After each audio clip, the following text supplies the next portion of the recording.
shifts, it seems we're really getting the hang of it now. Hey there, fellow shiftmates. I saw you finished your work, so I thought... Oh, hey there! We've seen you before. That's right. The name's Rowan. This past few days, I couldn't help but notice the new faces working nearby. I guess we were destined to meet. I've been working here for almost 15 years. Even the foreman, Grainville, always calls me Chief. Whoa, you've been working here a long time, Chief.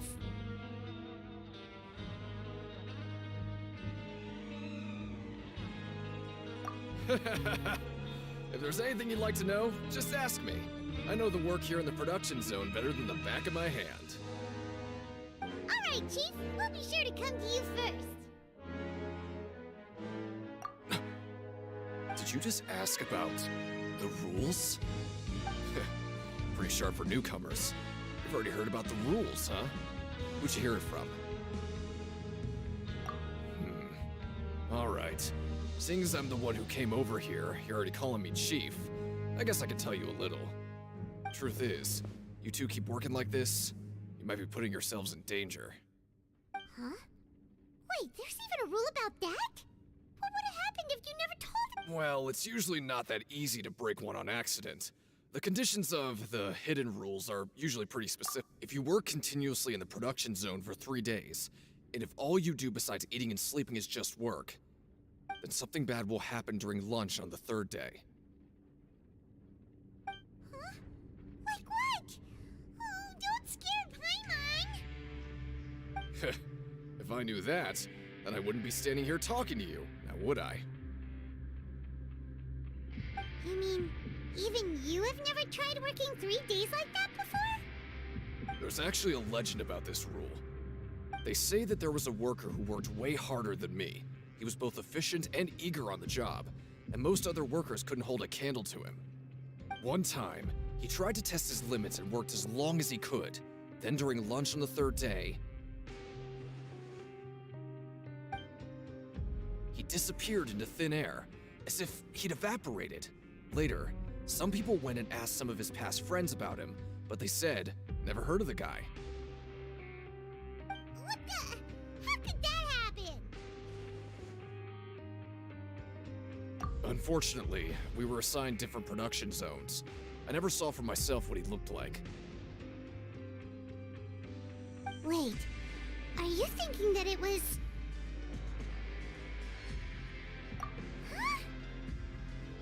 Oh? You... Listen, kid. This ain't the kind of thing you should be curious about. Let me tell you, you're better off forgetting about it and looking after yourself. Now I kind of regret ever telling you. Yeah, I agree with Chief here. Do you really want to try? All right, if you insist.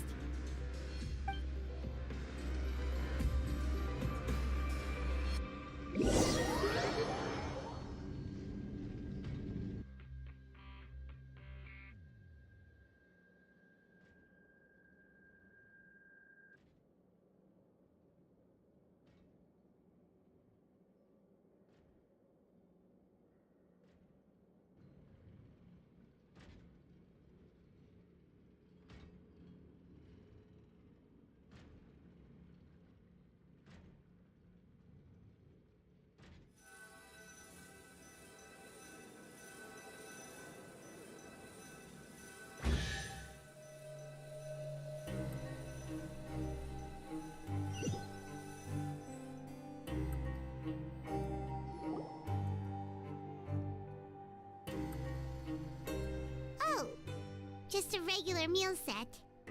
Guess Paimon shouldn't get her hopes up.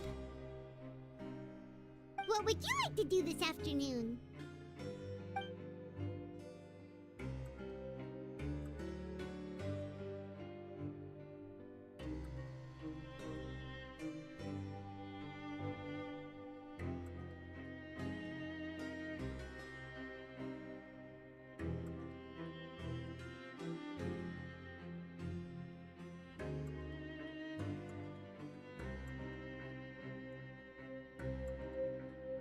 Sure! If we're not going to work, then let's kill some time at the Pancration Ring.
Oh, you must be the Traveler, huh?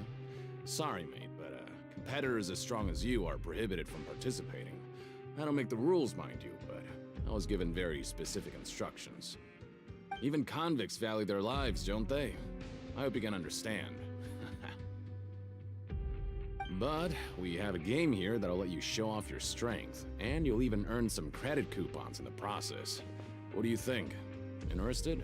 And if we lose the game, will it cost us credit coupons? Of course. That's the cruel reality facing every competitor in a place like the Pancration Ring. Okay, great. Let me walk you through the rules. The targets in front of you will pop up one after another. You'll need to hit the targets in the same order that they popped up. If you can complete a few rounds in a row with no mistakes, then you'll win credit coupons. But the second you mess up the order, you'll lose. Game over. The game costs 300 credit coupons to have it go. So, you up for it?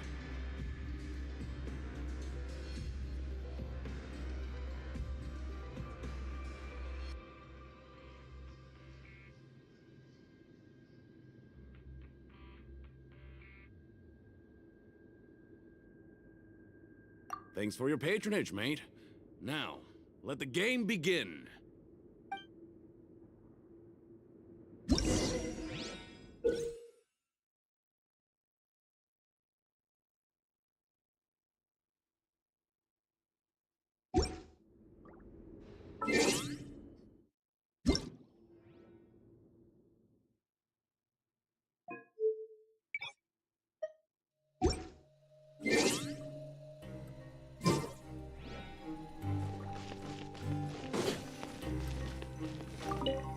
Okay, do your best to hit the targets, just like Colin said.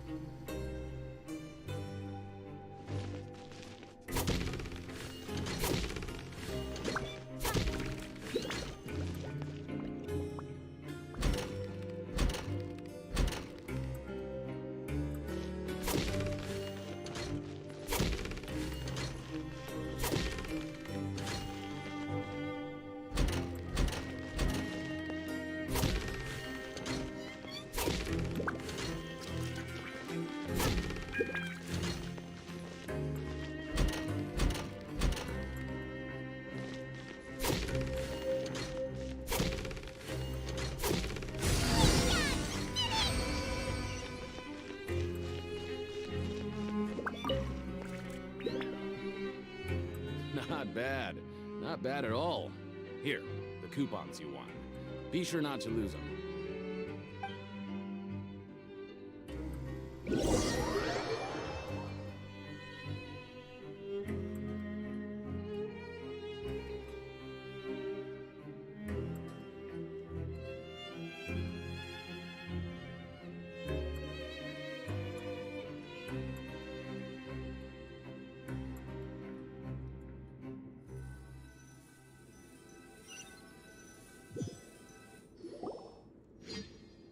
Aw, looks like we won't get a chance to sleep in as long as we're here.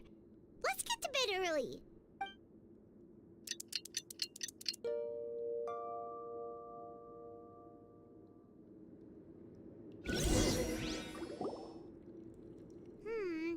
Maybe we can make some progress in our investigation today. What do you have planned for us?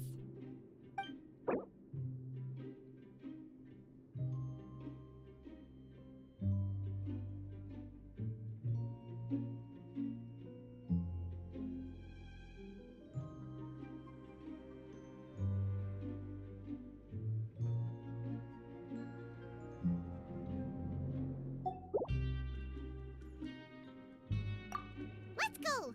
Credit coupons, here we come!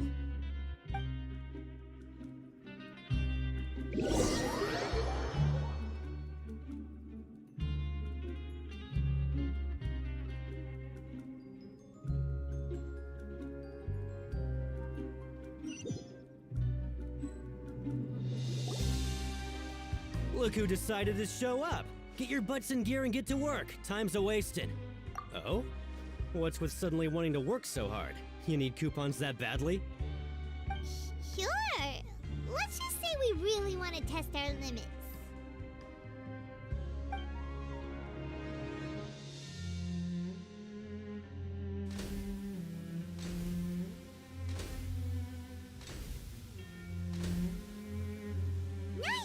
We did well today. Let's keep it up.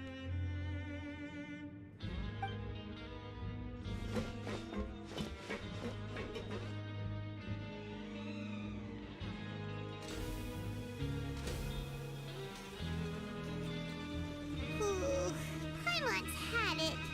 Who knew that processing these widgets would be so tiring?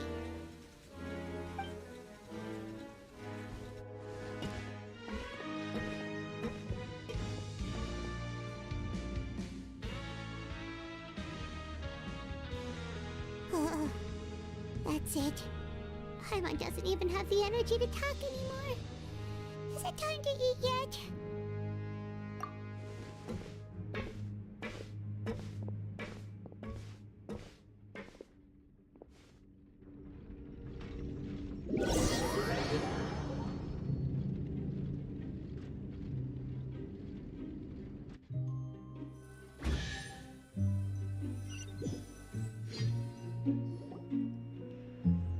Oh, Paimon's exhausted.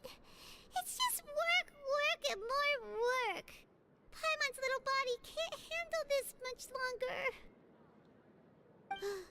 Wait a sec.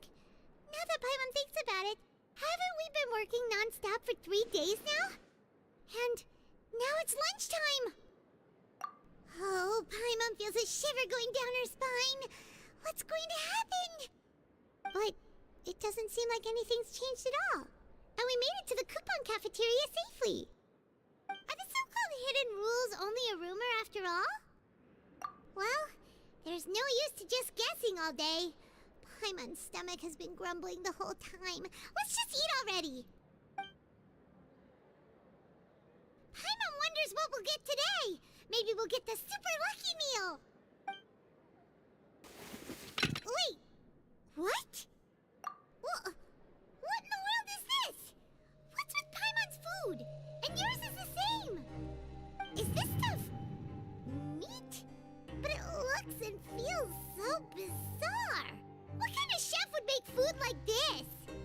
What do you think is going on? Is this the bad thing that Rowan was talking about? No, stop right there. Paimon gets what you mean, just don't say it. Hey, isn't that Woolsey over there? He must have made the food, right? So let's just ask him about the food and be done with it. Hey, Woolsey, have a moment? What is it? I'm about to go report the numbers for today's free meal, so you'd better make it quick. It's about the meat in our meals. Look, does it seem normal to you? The meat? Oh, that. Looks perfectly fine to me. Totally normal. You better hurry up and chow down. How could this be fun?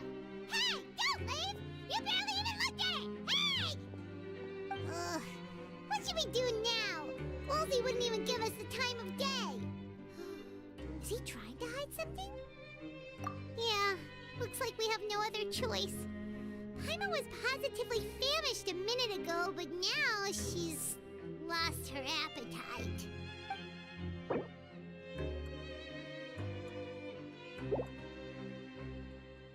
What would you like to do this afternoon?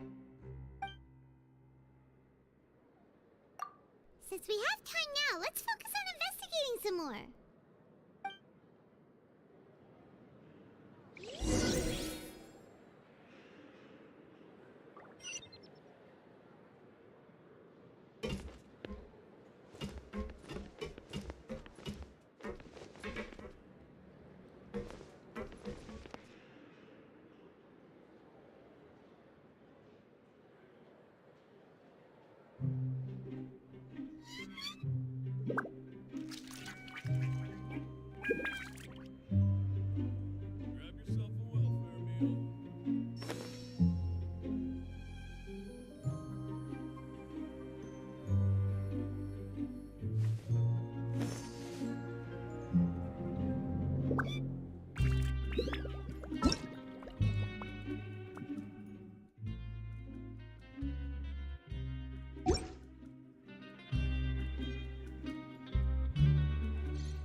I'm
all for work-life balance, but I think this is pushing it.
Wonderful. I was worried that you'd be busy trying to earn reward coupons all the time, but it seems like you haven't neglected your investigation work after all. Paimon likes having more coupons, but no one wants to work all the time. Have you also been investigating the area, Lynette? No, I was just slacking off, and you happened to catch me. My brother is still obsessed with anything remotely related to the Forbidden Zone. But knowing him, it won't be long before we get more leads. Oh, before I forget, this is for you. Huh? Credit coupons? Why are you giving us these? I've been here longer than you. Coupons aren't a resource in particularly short supply. What is in short supply are interesting people to talk with. Aw, that's so nice of you, Lynette. We'll be sure to make good use of these coupons then. Thanks a bunch!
Hello.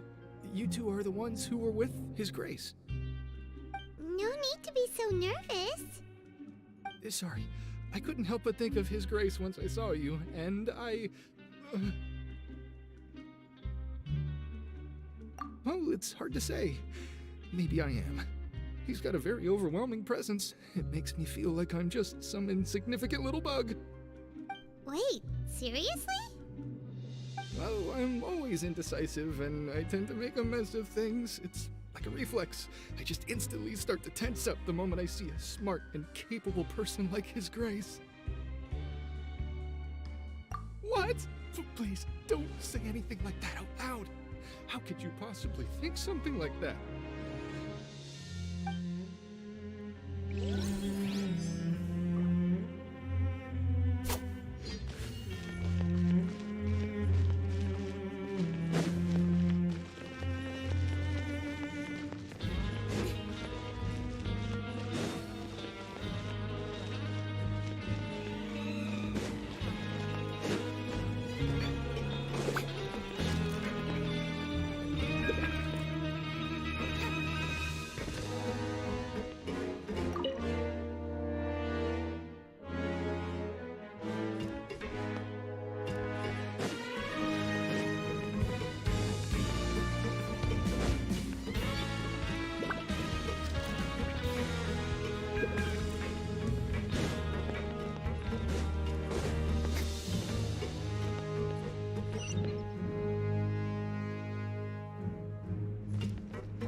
Come on, enough procrastinating.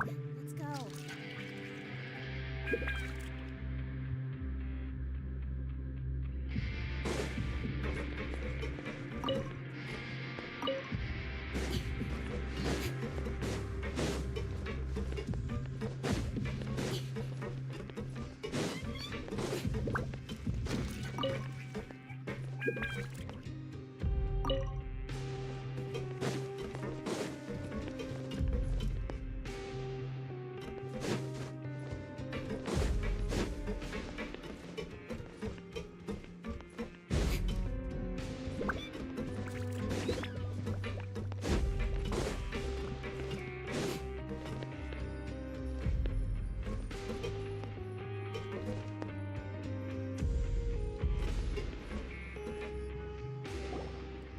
Hey, look!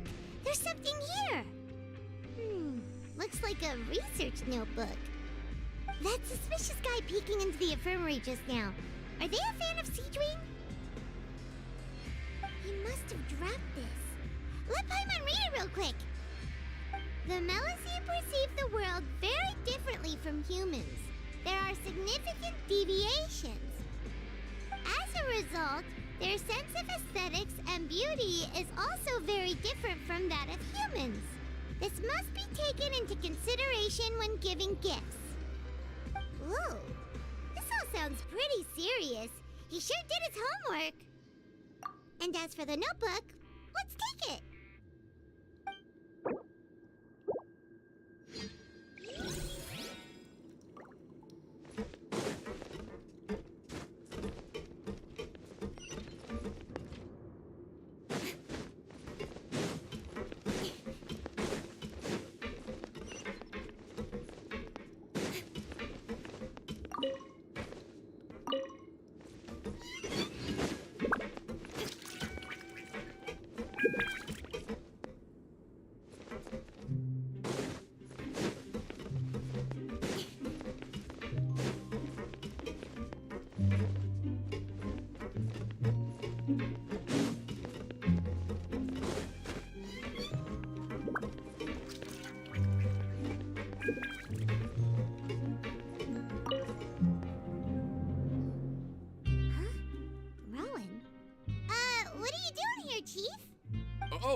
I was injured a bit just now. Nothing major, I think I just pulled something. Little mishaps like this are unavoidable at work, you know? Huh. Paimon wouldn't have thought someone as experienced as the Chief would still get hurt on the job. I just knew you would say that. This is pretty embarrassing. Where's Siegewing when you need her anyway?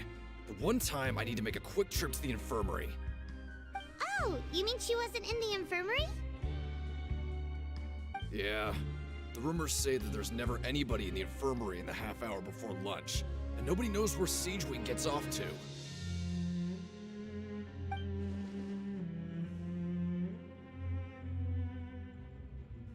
Huh. That's actually really strange. Cedrine's always super dedicated to her work. Where else would she possibly go? Forget it. I can take care of a small sprain like this on my own anyway. No need to trouble her.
Siege Wing?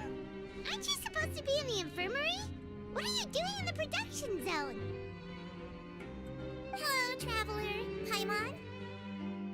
Everyone's usually busy around now, and we don't have any patients to look after in the infirmary. I thought I'd come here and enjoy the sight of everyone hard at work. Enjoy? What's there to enjoy here? It's really worth watching. I often stand here and observe everyone. Humans are just so interesting and adorable. I like to watch your expressions while you work. Are you talking about pets or people? Oh, I can see why you think that, but you shouldn't jump to conclusions. See, we Melazines are a different species, and we see the world very differently from humans. It's very easy for me to observe everyone's condition. All it takes is one look, and I can tell which workers are exhausted. Wait, Melazines can see that? Huh. That does sound useful for being a nurse. Yes, running around tending to everyone's health is very fulfilling. But I'd much prefer it if you're all happy and free from exhaustion and pain in the first place. Take care of your body and make sure you eat well. Always rest when you're tired from work and don't push yourself too hard. We'll definitely take care of ourselves. Thanks for the reminder.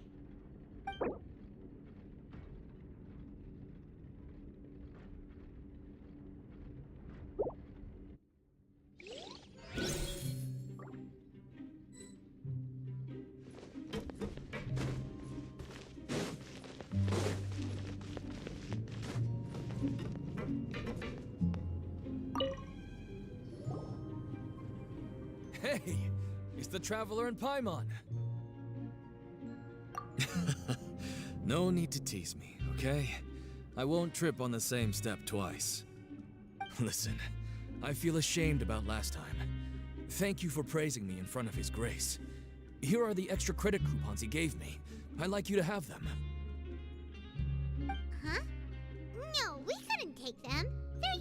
reward after all.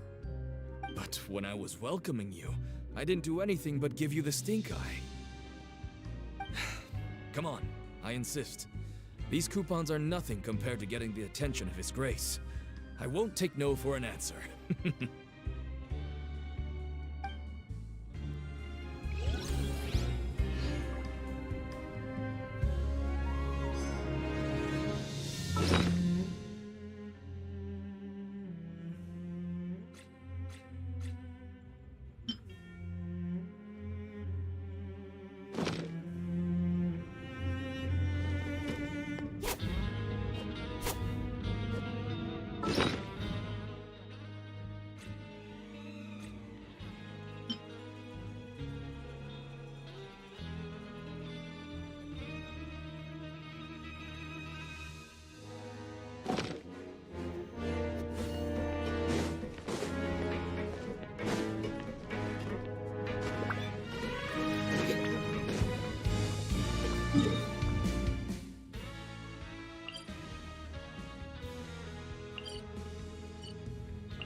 Oh, you want to stop investigating and go rest?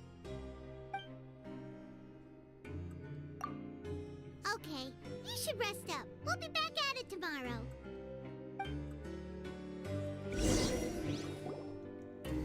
So after working a few days straight, we got some strange meat in our lunch. What was that all about? Has our investigation turned up anything useful recently? Really? Then it looks like that part of the investigation has hit a dead end. Well, we'll keep searching for more clues tomorrow. Good night, Traveler.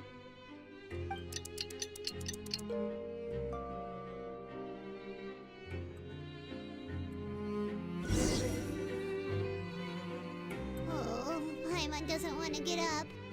Paimon still feels completely exhausted from yesterday. What do you have planned for us?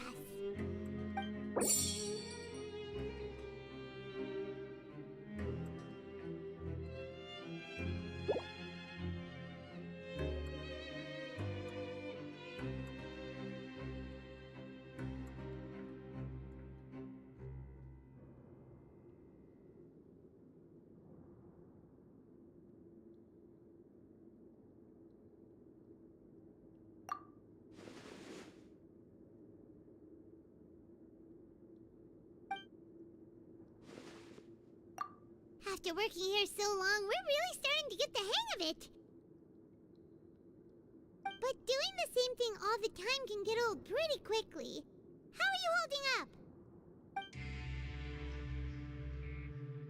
Yeah, it's good to kick back and relax once in a while.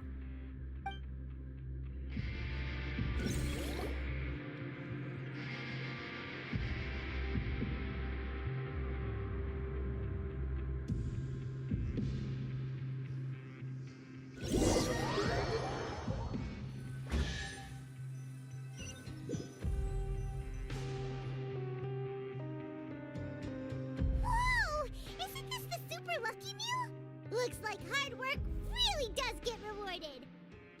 Paimon's gonna take her time and savor every bite. What would you like to do this afternoon?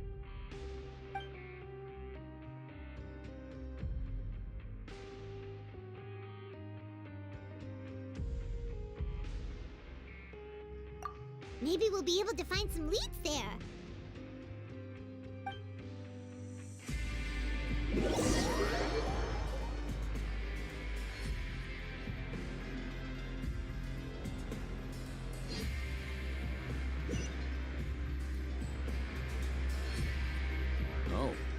a try. I hope you brought enough credit coupons this time. All right, then get ready to play.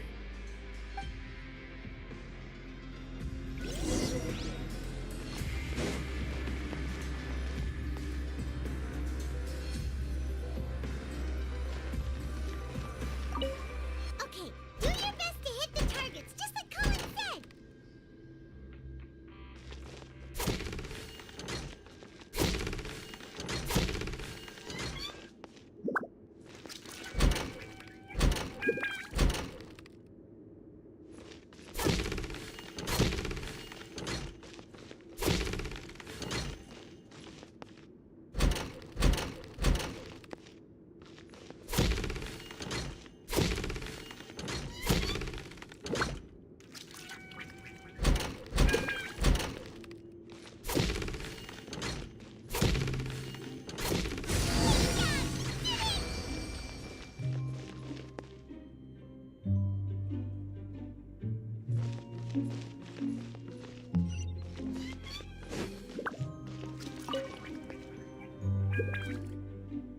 Your strength really shouldn't be underestimated.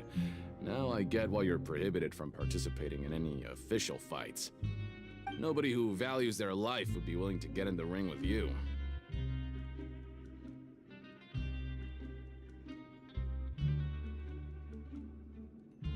However, you two haven't tried betting on the outcome of a Pancration match yet, have you?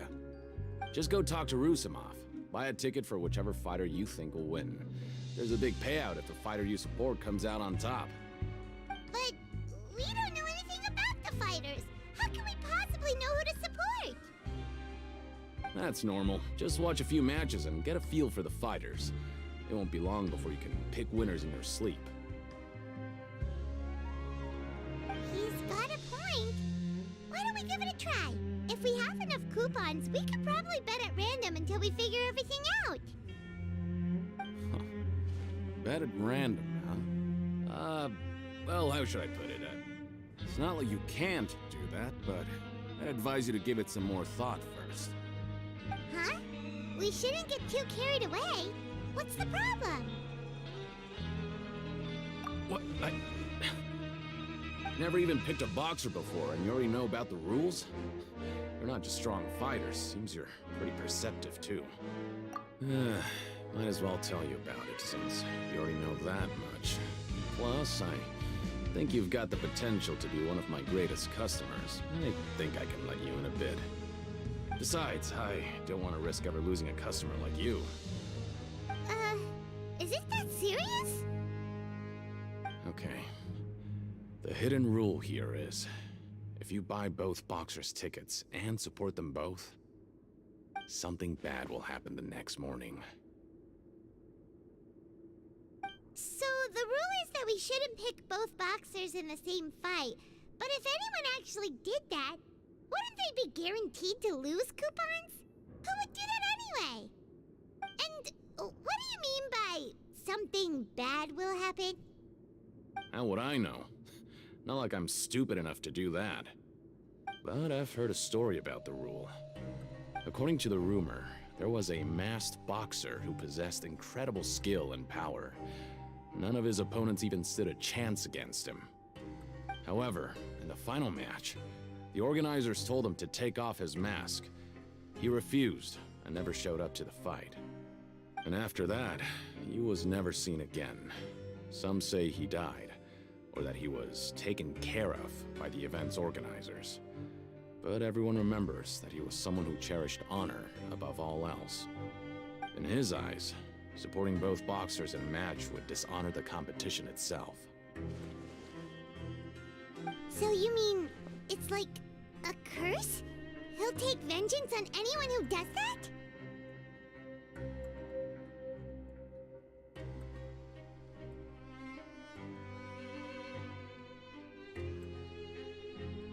No, he was always wearing a mask, like he was intentionally trying to hide his identity. I don't even know anything about his past. Traveler, do you think that boxer was...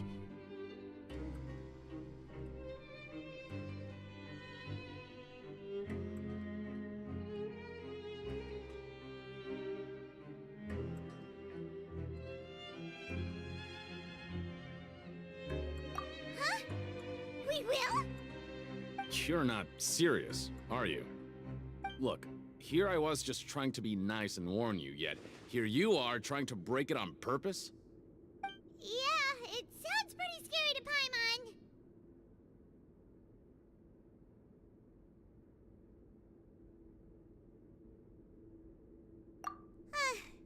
Seems you've made up your mind. Just be sure to protect Paimon, okay? Betting on both fighters will set you back about 3,000 credit coupons. If you have enough, then go ahead and give it a try. Just don't come running back to me if something happens.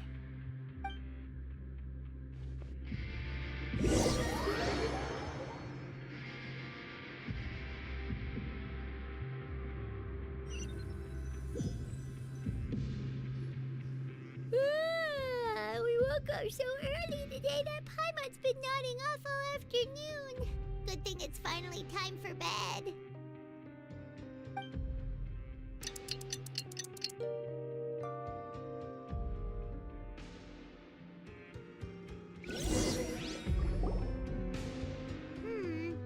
Maybe we can make some progress in our investigation today. What do you have planned for us?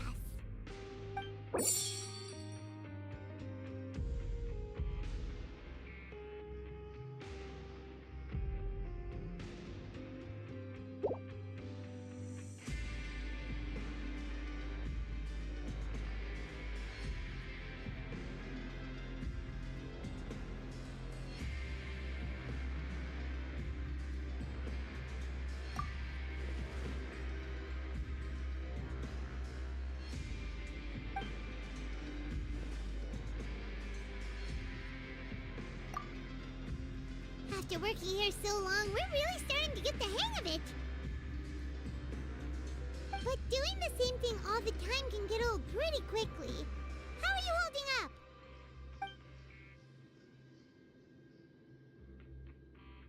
Yeah, it's good to kick back and relax once in a while.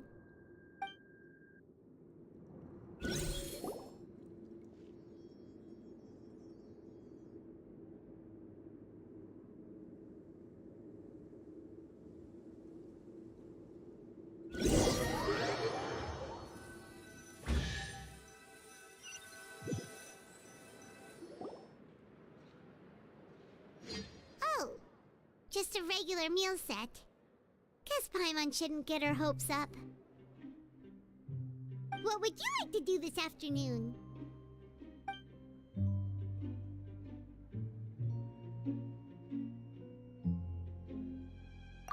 Maybe we'll be able to find some leads there.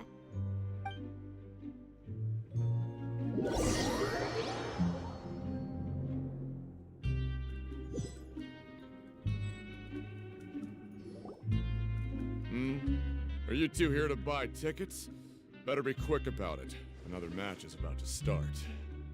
Who are the boxers in the next round? We have the reigning champ, Le Grappler, versus a contender from the Eastern Prison Block, Demon Horde. Are those their nicknames, or did they choose those names themselves? Either way, super weird. Since you're new around here, I'll help you out and give you a little suggestion. Even though Le Grappler is the crowd favorite, Demon Horde is a first-class dark horse with incredible potential. Anyway, for this match, I recommend that you pick... Huh? For both fighters? I can tell you're new to this, but I didn't think you were completely clueless. Maybe you don't quite understand the rules, no? Let me try to explain again for you more clearly. You see... Oh, no need. We're aware that we're going to lose coupons.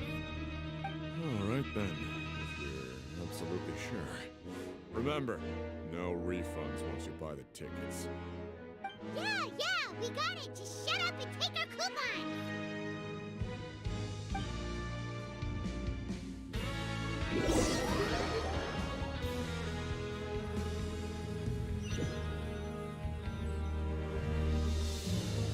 Seems we had a productive day.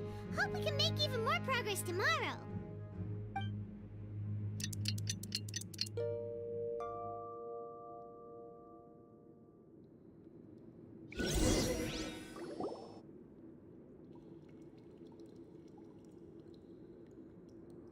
Hey, Traveler. Paimon. Package here for you. The next time you buy something, go pick it up yourself. I'm not a delivery man, you know. Huh? A package? For us? Did you buy something, Traveler? Paimon's not quite awake yet, so why don't you go take a look? All right! Yesterday we broke the hidden rule and bought tickets for both boxers. Oh, maybe this package is the bad thing that Colin said would happen. Paimon suddenly feels wide awake. Wait, maybe let Paimon go hide somewhere first. Just call Paimon after you opened it. Hey, wait! Paimon's still here! Don't open it! Ah! Huh? What is it? Are you okay? Let Paimon take a peek too. Oh, it's just a small bottle. But the color of the liquid inside looks so wrong. Almost like...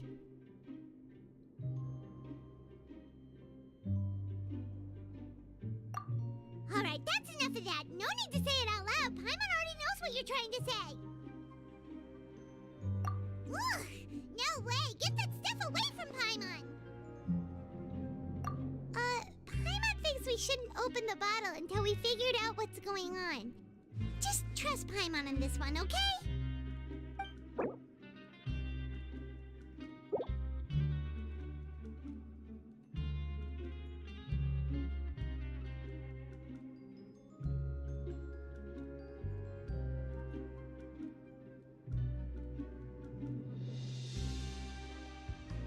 What do you have planned for us?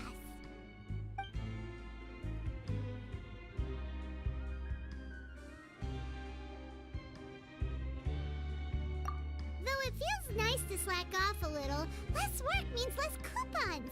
Let's make the most of our morning.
Papers scattered all over the ground. Are they registration forms or something? Maybe not. Every page has the Fontico symbol on it. Maybe it's some flyers from the company. Okay. But if someone catches us, they could accuse us of trying to steal the company's secrets, couldn't they? Oh, you're right. Guess there's nothing to worry about then. Let Paimon have a look here. Without assistance from the Fontaine Research Institute, development of the new product has been slow, and some researchers on the project have voiced concerns. We have no choice but to let the new product undergo the first phase of promotional trials without a designated name or packaging. We will adjust the direction of future development according to feedback. We have decided to only conduct closed, small-scale trials for the time being. Sure doesn't seem like anything unusual. The company is just trying to develop some new products besides Fanta. But it sounds like things aren't going well at all. Let's put these papers back where we found them and make it look like nobody went through them. Okay, good.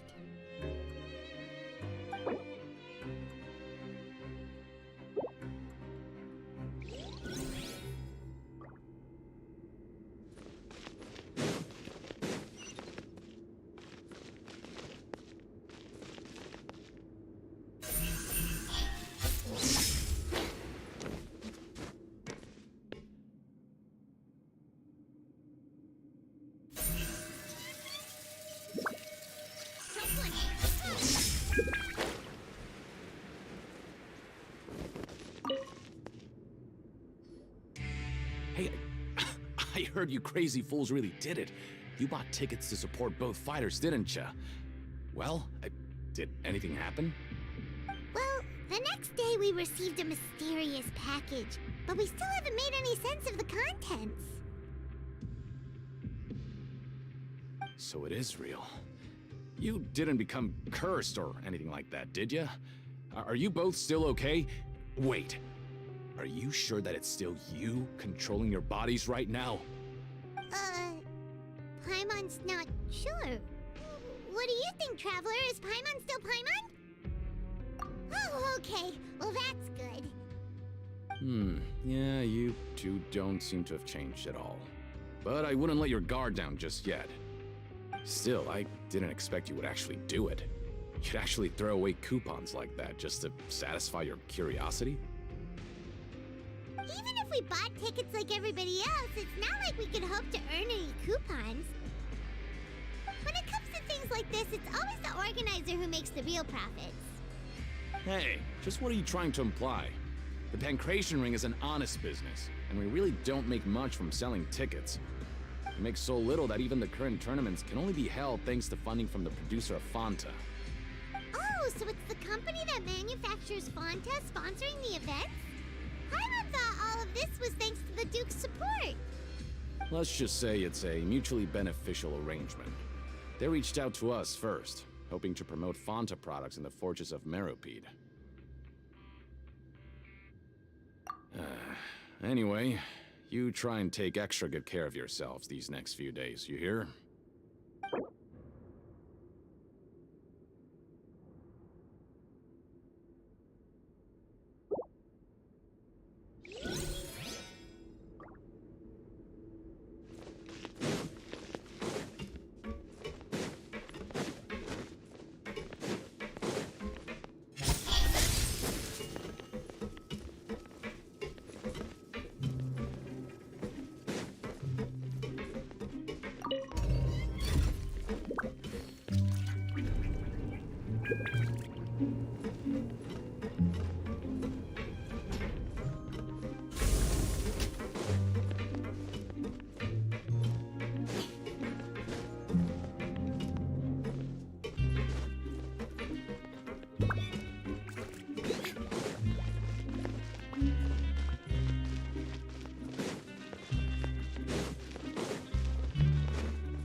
If there's no way to send it all out, maybe I'll never get a chance to leave. Who are you? We've never seen you before, and you don't look like a fellow convict. I'm not! Of course I'm not. Please, don't mistake me for a criminal. I'm a good, law-abiding citizen. Then what are you doing here? You sure seem anxious about something. I'm a promoter for Fantico, and I'm usually responsible for promoting our drink products. I thought I could complete my task here quickly and return to headquarters, but I've been here way longer than I anticipated. Oh, a promoter from Fantico? So what kind of problem did you run into? I'm so upset. It's all because of that Duke. After discussing the company's promotional plans with him, he told me outright that my project was worthless. However, in light of our long history of successful collaboration, I still tried to patiently explain the details. However, to my surprise, he just cut me off while I was speaking. Let me take a moment and recall his exact words. I'm just gonna stop you there and say no. If anything, I'm saving you time. It seems you don't fully understand the value of credit coupons here, nor do you understand the value of your own products. The former is because you are from the overworld. That's understandable, and I don't blame you for that. But as for the latter, only someone monumentally stupid, so breathtakingly stupid that they were completely ignorant of the value of credit coupons, despite living in the underworld, would ever possibly consider buying your drink. Let's just forget it. Anyway, that's how he rejected my proposal and asked me to come up with another solution with the condition that it doesn't cause any trouble for him. Can you believe that guy? Well, he is the head honcho here. Not much you can do about that. We met him too and could tell that he's the kind of guy that's hard to pin down. Fine. I know I should just let it go. I'm on his turf after all. His house, his rules.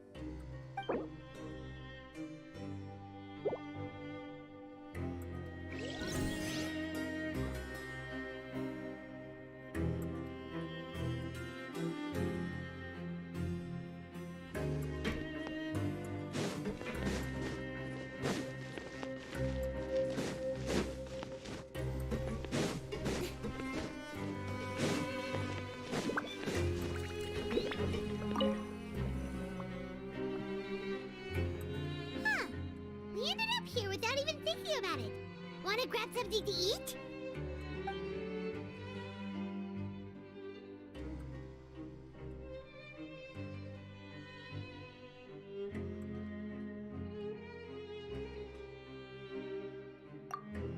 Alright, but remember that we bought this time with coupons, so let's make better use of it next time.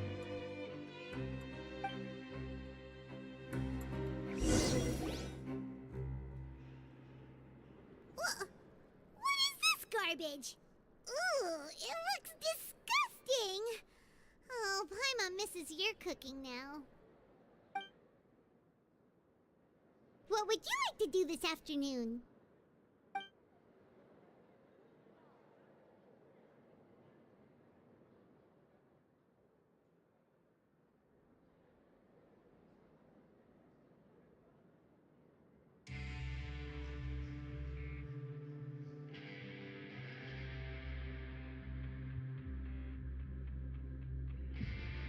After working here so long, we're really starting to get the hang of it.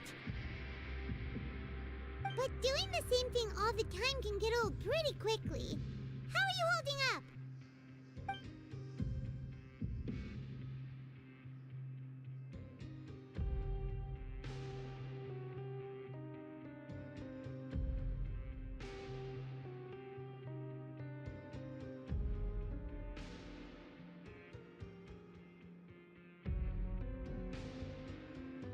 Yeah, it's good to kick back and relax once in a while.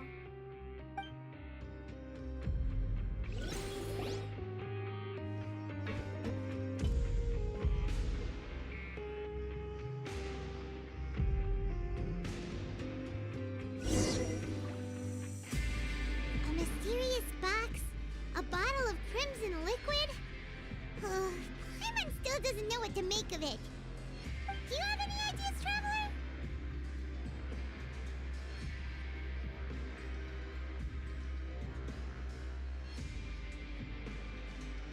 Really? Then it looks like that part of the investigation led us nowhere. Well, maybe we'll have better luck tomorrow. Good night, Traveler.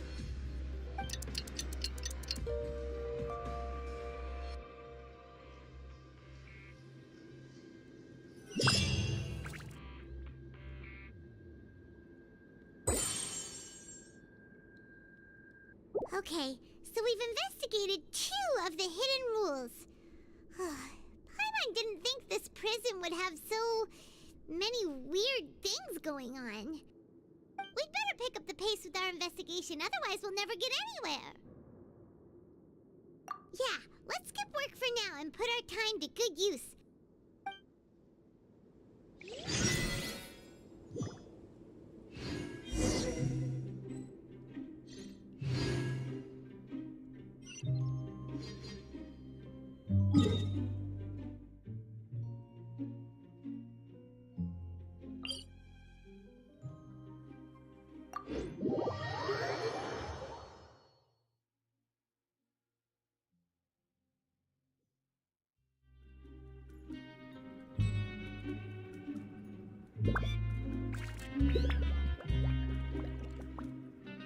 In adventuring, as in business, you always have to seize the opportunity while it's there.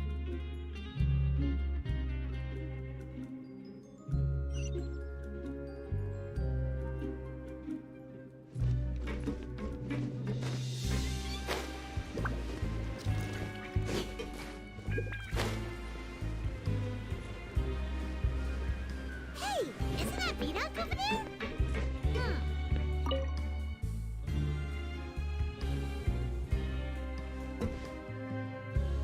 Ah. Seeing you at this time must mean you've already saved up a lot of credit coupons. Or at least enough to skip work. Seems you're getting into the swing of things around here. Impressive. Very impressive. So, now can you tell us about the hidden rules you know? If that's what you want to know, I guess you couldn't have come at a better time. Huh? What do you mean it's a good time? Leonid and those other pesky broke urchins have all gone to work in the production zone. I wouldn't want them listening in without paying up. We get it! Just tell us already! So, you know those pipes that make strange sounds? Don't ever, ever go near them at night. Even if you manage to avoid the guards, you might find something even more terrible there. Something even more terrible? Like what? A group of cannibals. Cannibals? In the Fortress of Meripede? Every month, they meet a few times in the dead of night. Rumor has it they might be connected to the people that have disappeared here. But what's even scarier is that they have a special proclivity. Since they have no way to dispose of the leftover remains, they have ways to transform them into other forms and keep them in the fortress forever.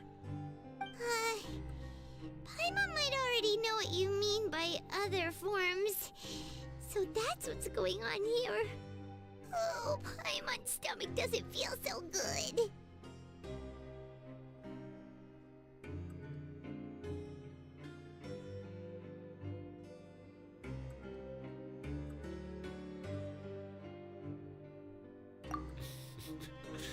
You two look pretty skeptical. No matter.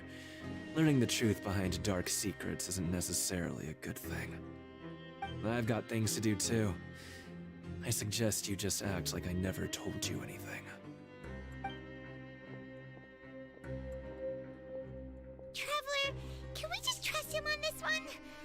Oh, Paimon doesn't want her blood and flesh entombed here for all eternity? Oh, so that's how you see the situation. Huh. You know, Paimon does feel a little better about it now.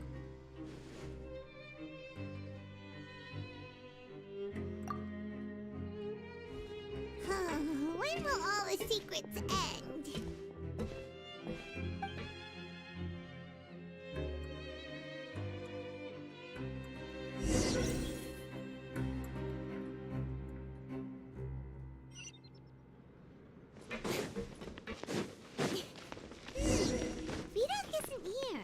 But the guys who went to work in the morning are back. Let's go ask them.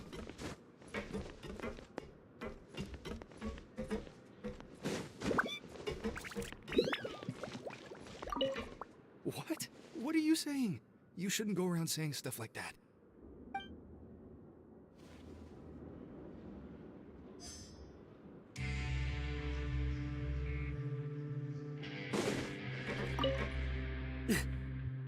Just stay away from me.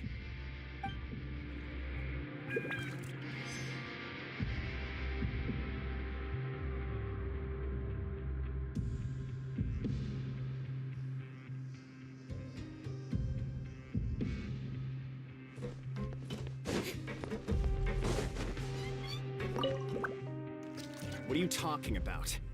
Listen, you should keep your nose out of other people's business.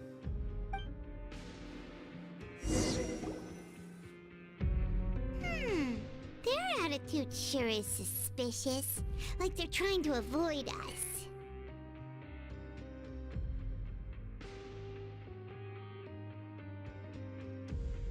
But if they're being so obvious about acting weirdly, do you think they might just be trying to lure us in?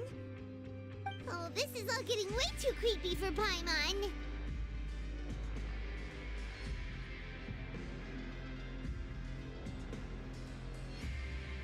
So you mean we still need to investigate some more? Okay, if you say so.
What do you want? Criminals like you ought to be working right now. Catch my drift. We just want to ask you a simple question. Have you ever discovered anything odd during your nighttime patrols? Why are you asking about something like that? Whatever happens at night isn't your concern. All you need to worry about is getting enough sleep. Well...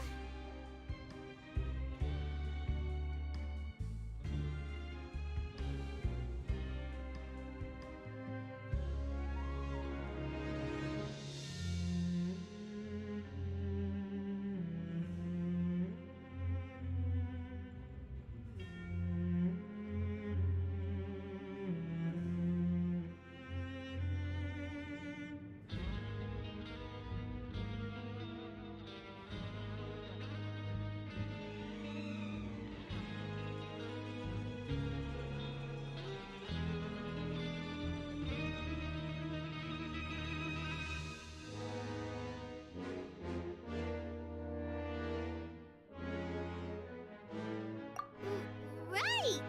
We've heard it happens a few times every month. Paimon has sensitive ears, so it makes it hard to sleep. Really? I see. But it's not like I'm on duty every night. And now that you mention it, I recall my colleagues talking about something like that before.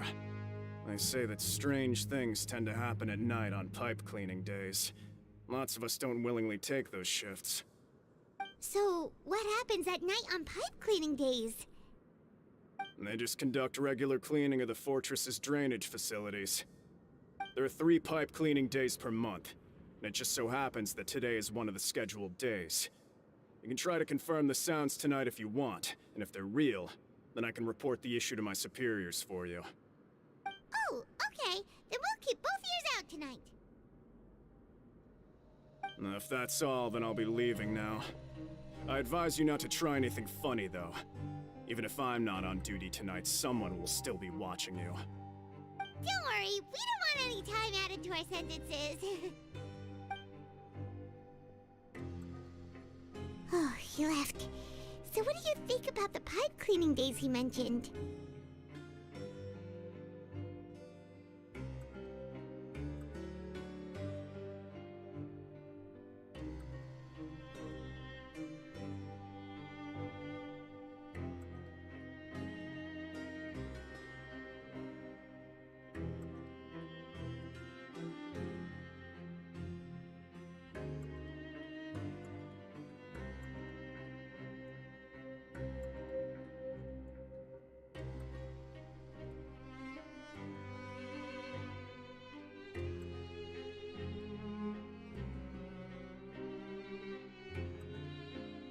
Right, both are a possibility.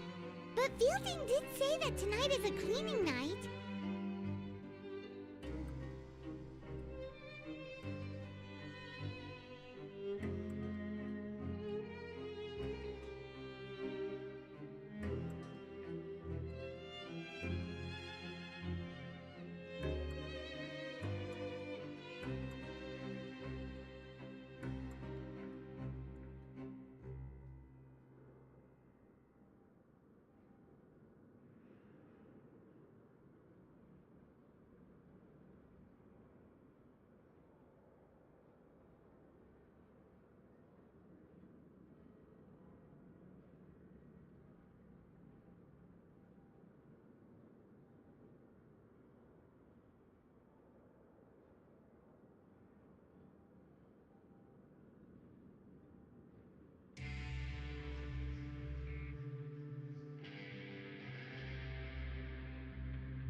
I knew you would say that.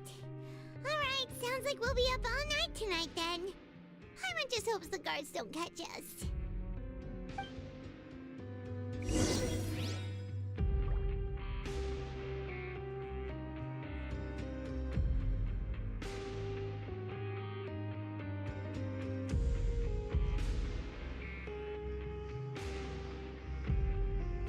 Come on, enough procrastinating. Let's go.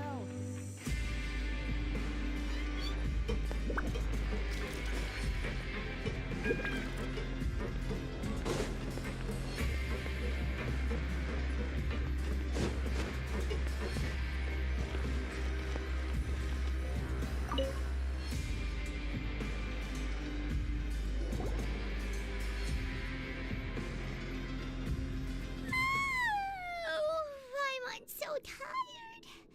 But we can't sleep yet. They'll be cleaning the pipes tonight, so it's the perfect chance for us to investigate.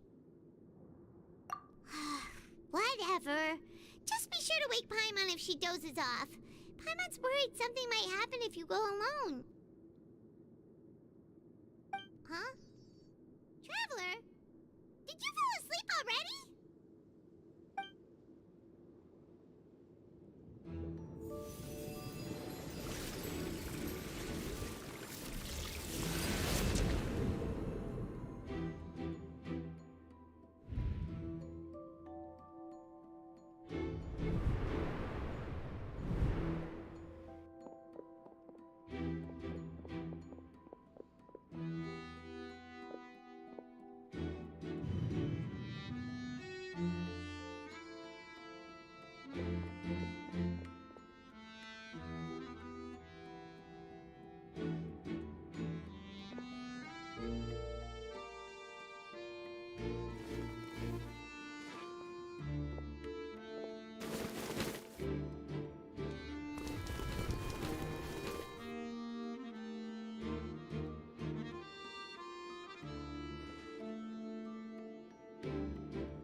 peacefully sleeping to Paimon. Well, what did you see this time?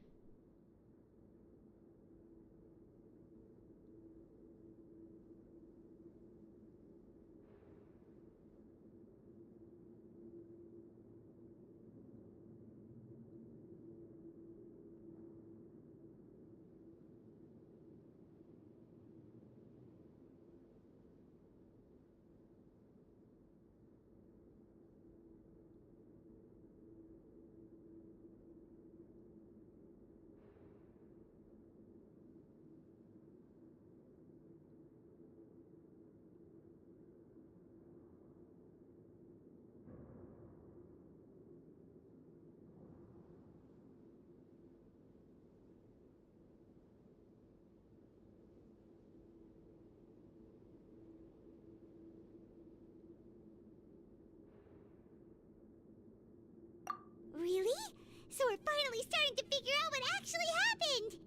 But what about the cannibals? How do you explain them?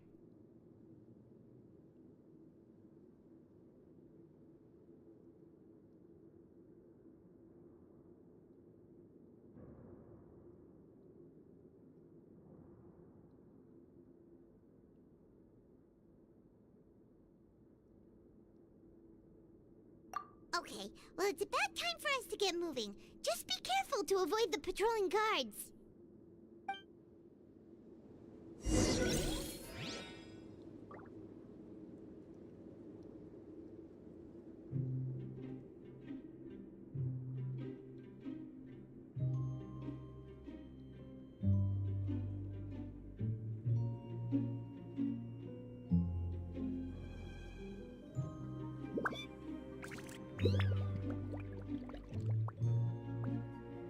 I'm all for work-life balance, but I think this is pushing it.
Shh! Careful! We'll get in trouble if the guards catch us.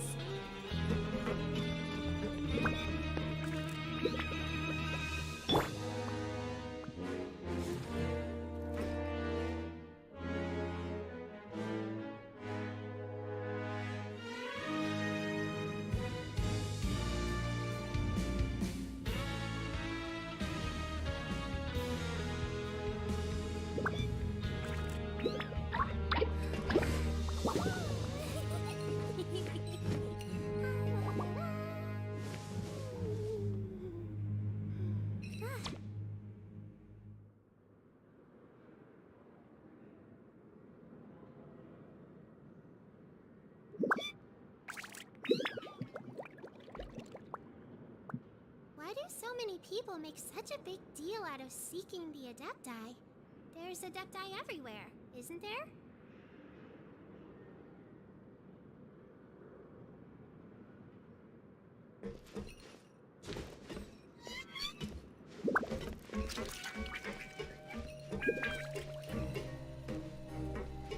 Uh-oh! They spotted us!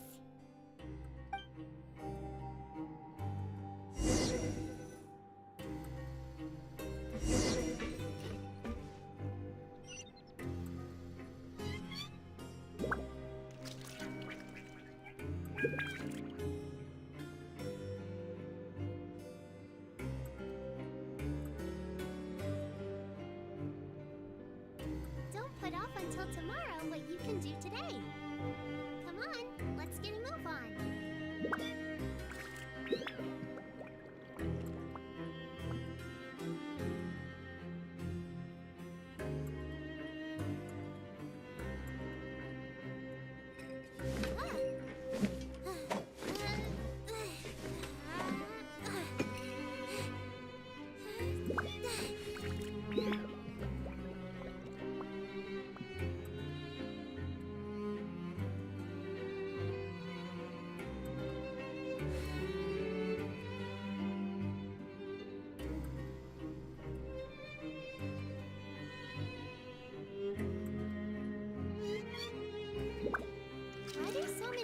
make such a big deal out of seeking the Adepti.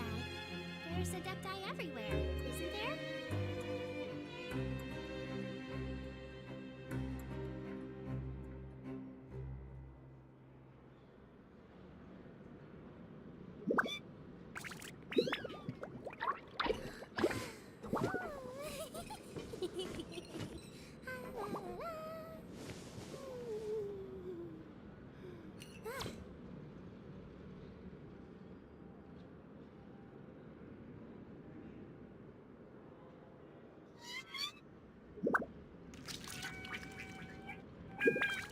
Don't put off until tomorrow what you can do today. Come on, let's get a move on.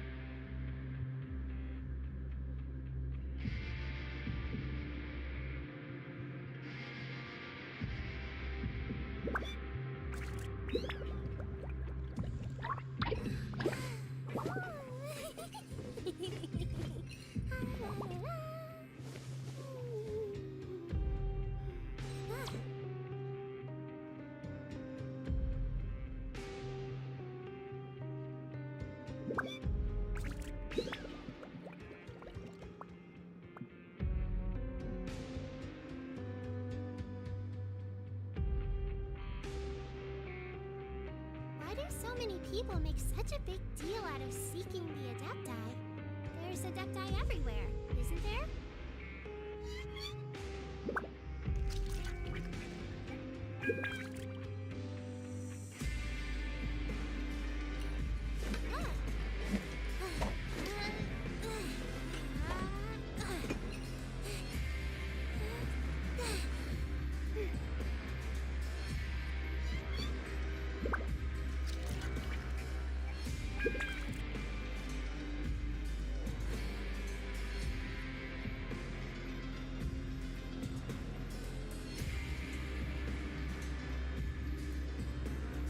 Don't put off until tomorrow what you can do today. Come on, let's get a move on.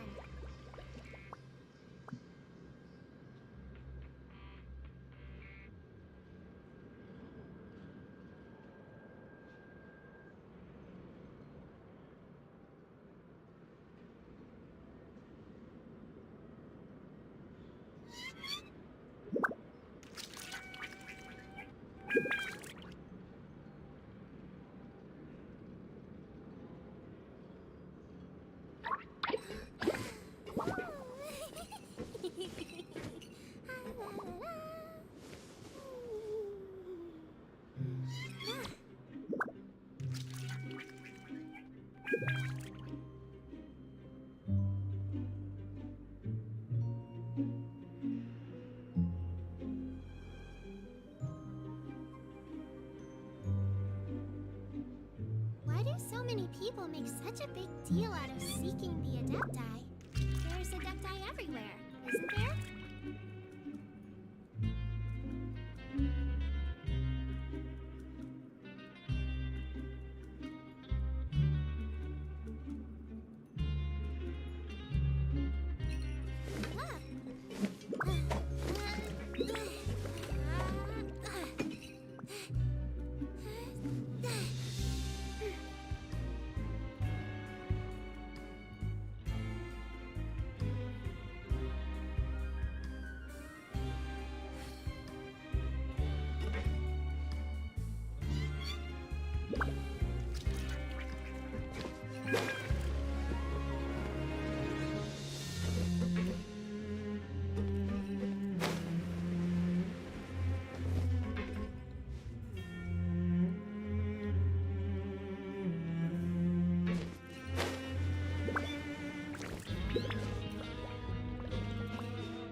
Don't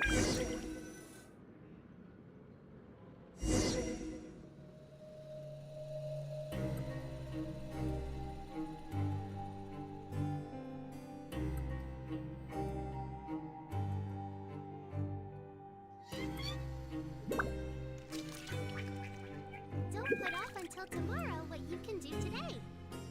Come on, let's get a move on.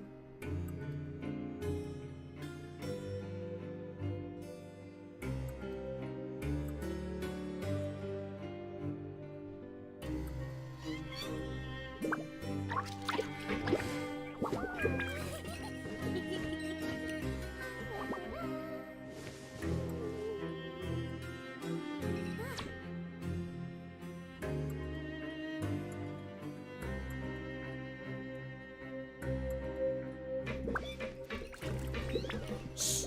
Careful! We'll get in trouble if the guards catch us.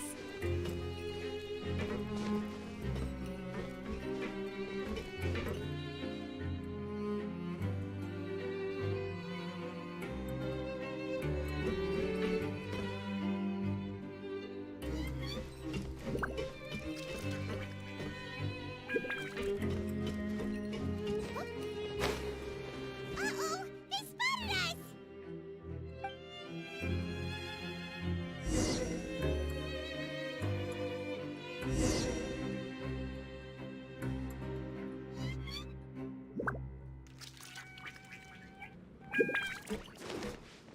Shh! Careful!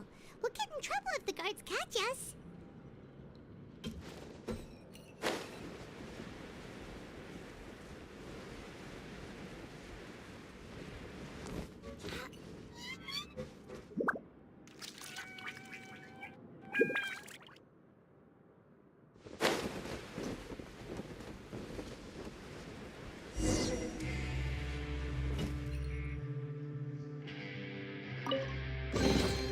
Here you go. I packed it all into a bag for you.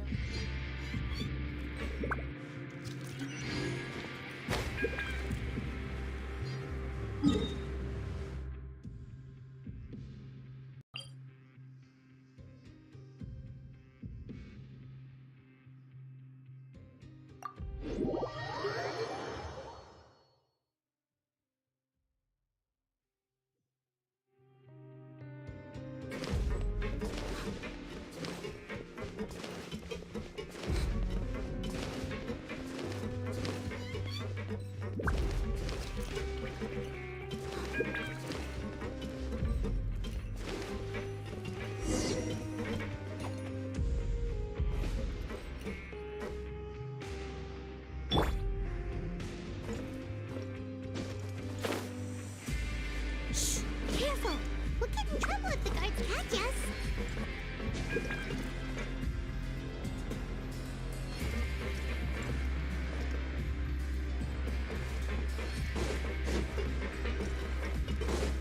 Hey, not this way. We need to get to that pipe, remember?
This should be the place. Time to go.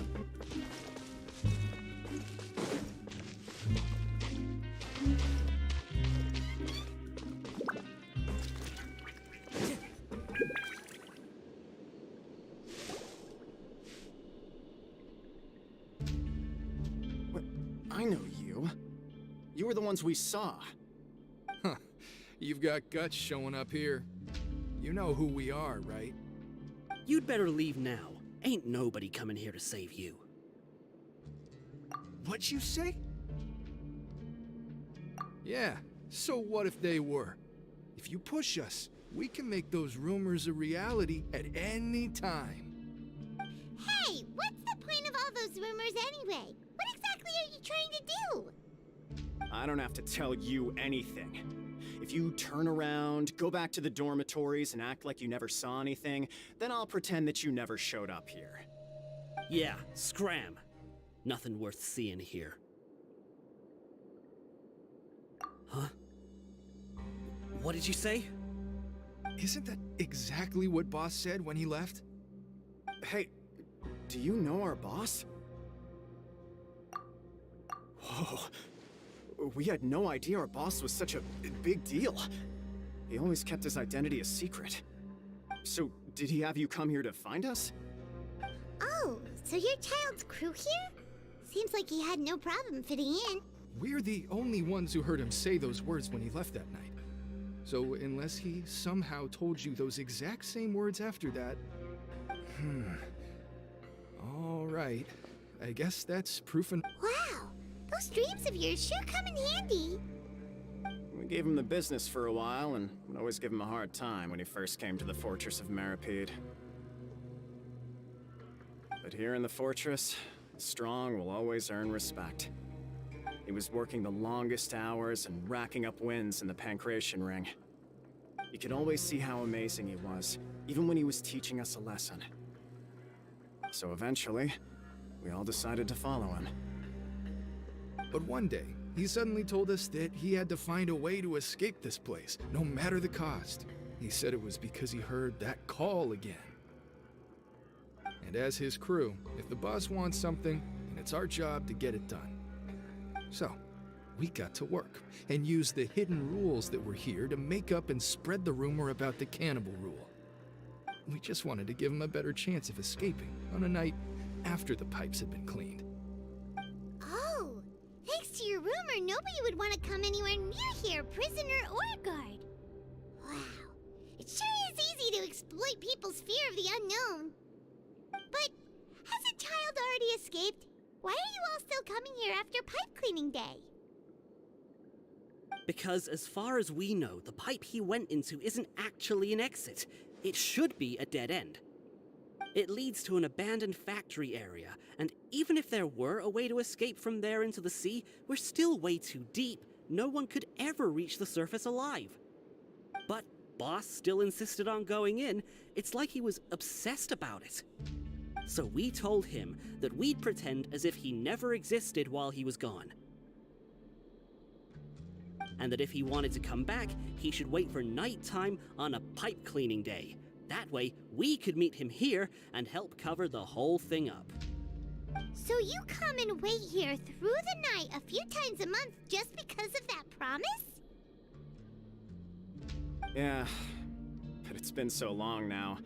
We already know in our hearts that he must have managed to escape somehow. Is it also possible that something unfortunate happened to him? Nothing could ever defeat Boss or slow him down. That's one thing we know for sure. Okay. Paimon was just brainstorming possibilities. All right. Keep quiet and follow us.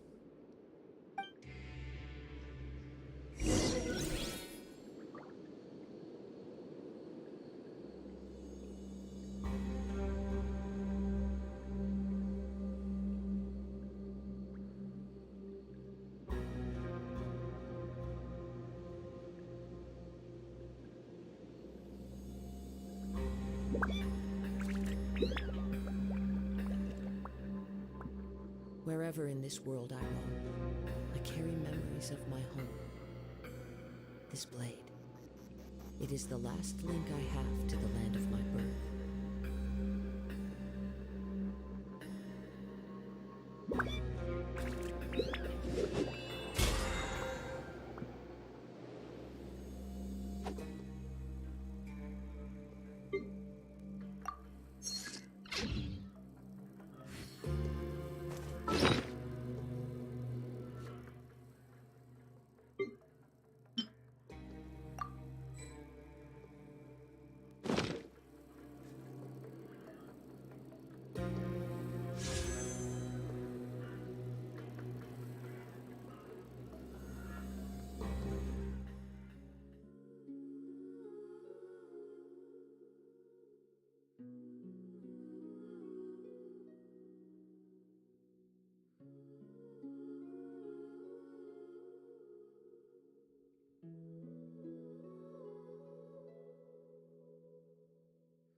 surrounded. And I know just the tune to accompany them, if you wish to hear it.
The way up from here has been sealed off. It's impossible to get through.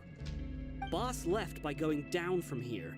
It wasn't full of water at the time. Later, we came back hoping to have a look. That's when we found out it had been completely flooded. It's impossible to navigate unless you're an extremely skilled diver. Do you think Child got trapped by the water? Not likely. We all know that Boss was an incredible swimmer.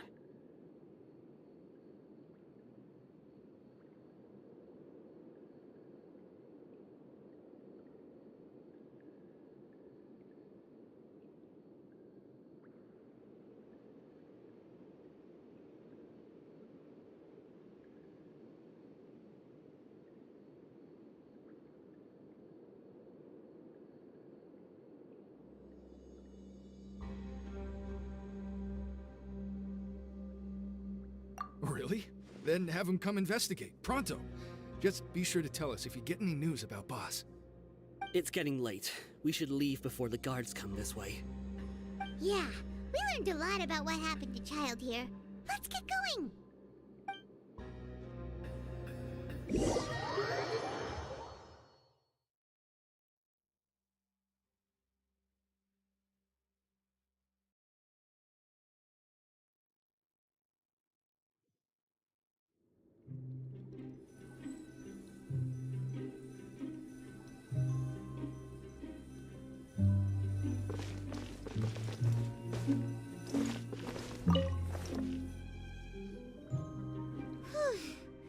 We finally learned some key information. Seems all of our investigative work has finally started to pay off. When you said you knew a diver, you were talking about Fremine, right?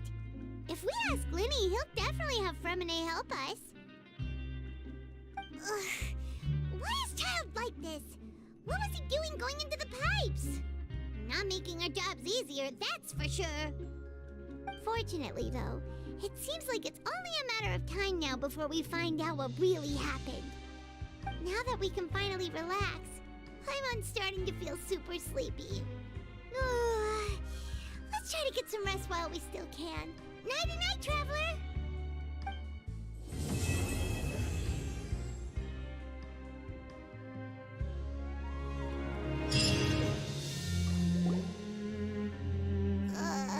It's morning already?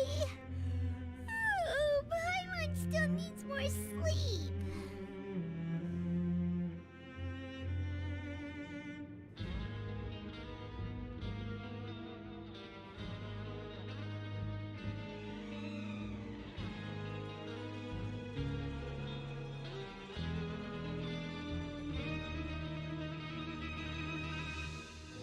Huh? over there! Isn't that... It's one of Linny's cards!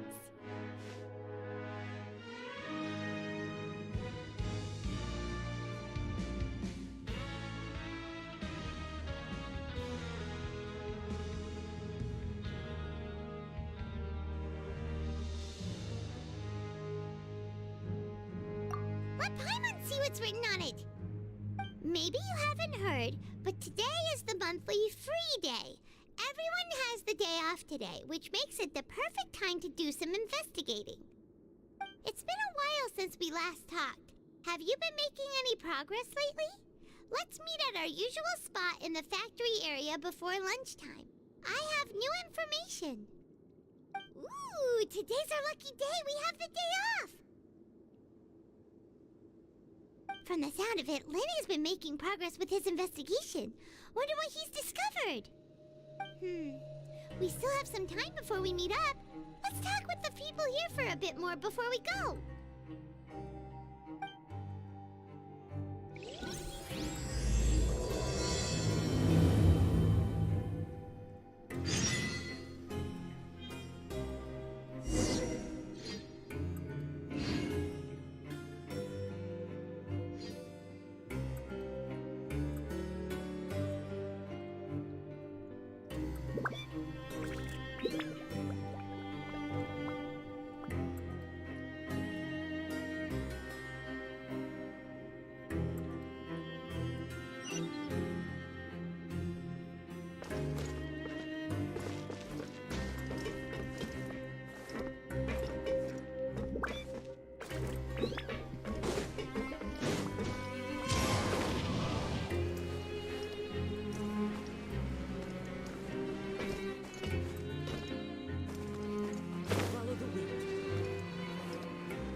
Look!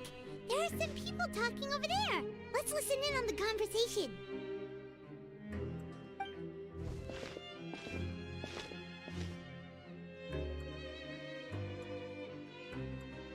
If you ask me, those pompous parasites on the surface act like they're all a bunch of aristocrats. Do any of them give half a hoot about a bunch of dogs like us? Hey, speak for yourself, mate. I'm no dog. Oh, you think you're special or something? If you're here, then you're just a convict like the rest of us. I've heard that even if you're released after serving your sentence, going back to life on the surface ain't any better. Once a criminal, always a criminal. We're marked for life. I don't buy that. Hey, how cool would it be if the whole world was destroyed by a giant flood and everyone had to start over from nothing? What kind of filthy bilgewater are you spewing? I have family up there. You best shut your sewer hole with talk like that. Listen, things ain't so great on the surface, but who says that you have to leave? I've heard that you can still stay here and work even after you've served your sentence. Not bad if you ask me. Who wants to live in the ruddy overworld anyway? And what makes you think they'd want to hire someone like you? It's one of the great mysteries of the universe, how someone as useless as you is so confident. Whoa. Sounds like they're really unhappy about the overworld. Speaking of which, Paimon never heard anyone use the words overworld or underworld when we were living up there. Is it only something the inmates down here say? That's true.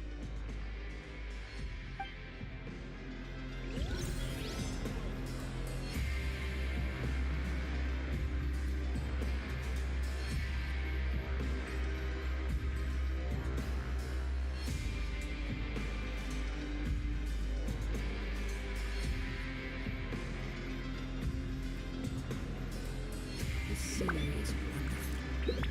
Surely enough to convince anyone to become a wanderer.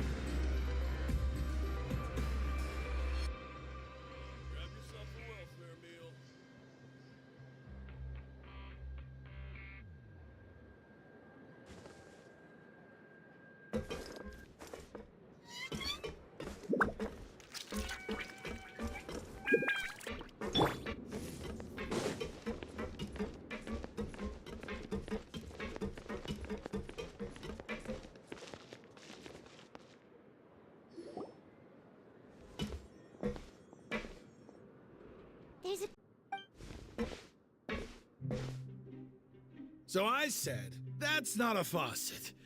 Hey, who are you two? Why'd you come over all of a sudden? Oh, sorry for eavesdropping. Sounds like you were talking about something private. What's the matter? They're just looking to join in on our fun, that's all. Hey, don't pretend like it's okay for them to just interrupt us like that. Yeah, fine. You're lucky we don't mind extroverts that much.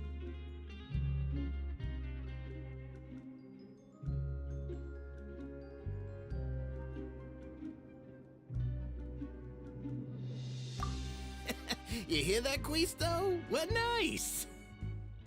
Your expressions tell me you're looking to hear some juicy info, am I right? But before that, it just so happens that I know you two. Really? Are we that famous? You're kidding. How often does anyone get a personal tour led by His Grace himself? Practically everyone was talking about it. Word has it that you also caused quite the kerfuffle.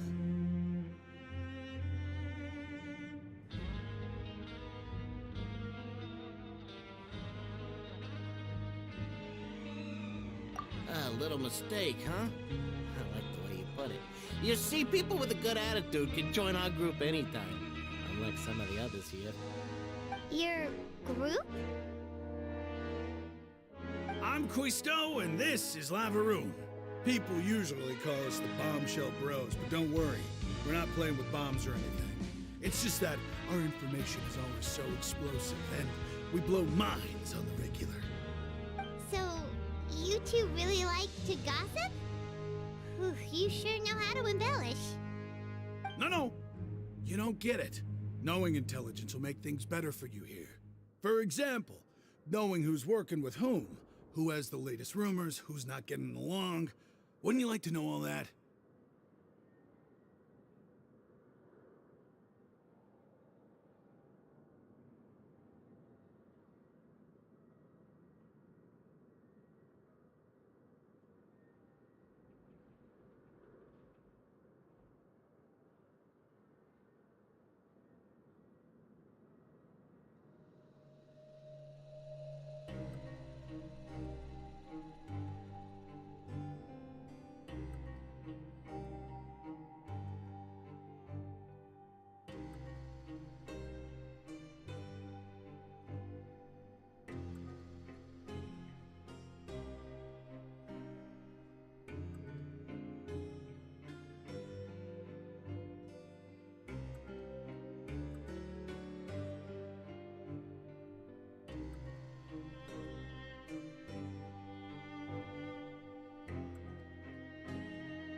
Whoa, all this info's worth something, you know? You should prove you're worthy of it. I don't mind him. Quisto's always this way. Just play nice and say something to massage his ego. The welfare meals. Talk about the welfare meals. Right. That meal we had yesterday was super delicious. Paimon can still taste it whenever she closes her eyes. Is that so? To tell you the truth, I've been helping out with making those welfare meals. I've been working as a kitchen assistant for about a month and a half now. Oh, so you're the one who made those delicious steaks. Amazing. You could be a professional chef. You are correct. I am a true professional. In fact, I even went to culinary school. But enough about that. Since you like my cooking, I guess that means we share similar tastes. Listen carefully. This little bombshell will help you learn what's really going on here in the fortress.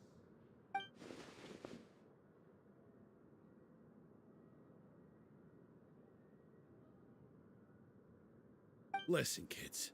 The power structure within the fortress is quite complicated. The Overworlders couldn't care less about us down here. We're basically dogs to them.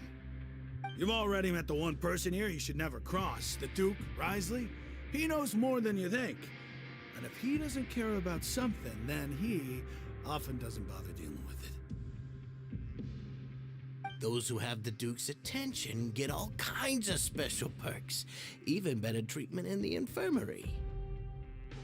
I know who you mean. It's that Jurier character, right? I don't think there's anything useful about him at all. Why does he visit the infirmary practically every day? Is it normal for anyone to be going in and out of there so often? If you ask me, he's just faking it to get out of work. But did you know that Jurier was a talented researcher from the Fontaine Research Institute before he came here? There's no denying that. I don't care if he was a researcher that could turn dirt into Mora. Once you're in the Fortress of Meripede, you're just another inmate like everybody else.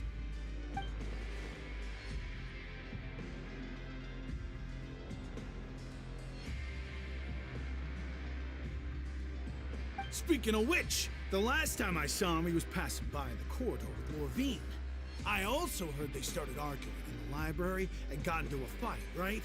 Guess that's just how terrible of a guy he is. You mean he hit a woman? Wow, I never imagined he was that bad. But that Lorvine's also quite the odd one, you know? She's always gabbing away, got into a fight with a man, and she also got sent to the infirmary. Come to think of it, I always see her going to the sick bay every couple of days, too. Wait a second. You don't think? Do you think could it be that they're secretly meeting there to go on dates? But it's really hard to imagine. After all, I do remember seeing Lorvine beat Jurier to a pulp that one time. And we might be overthinking things.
There.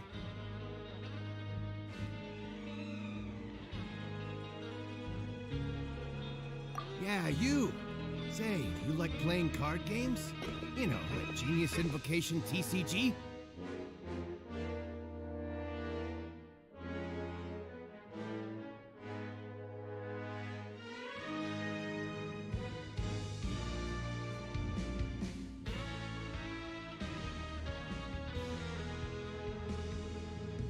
You TCG players are like mint in the wild, literally sprouting up everywhere.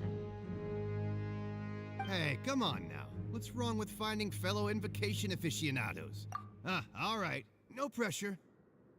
But why would you be looking for people to play Genius Invocation in a place like this? Don't people usually come here to fight? Whether you're throwing down cards or throwing punches, it's all a competition, isn't it? It's all the same in my eyes. There are lots of card players here in the fortress. When I saw you, I immediately thought, hey, even outsiders from other nations play cards. So I came over to say hi.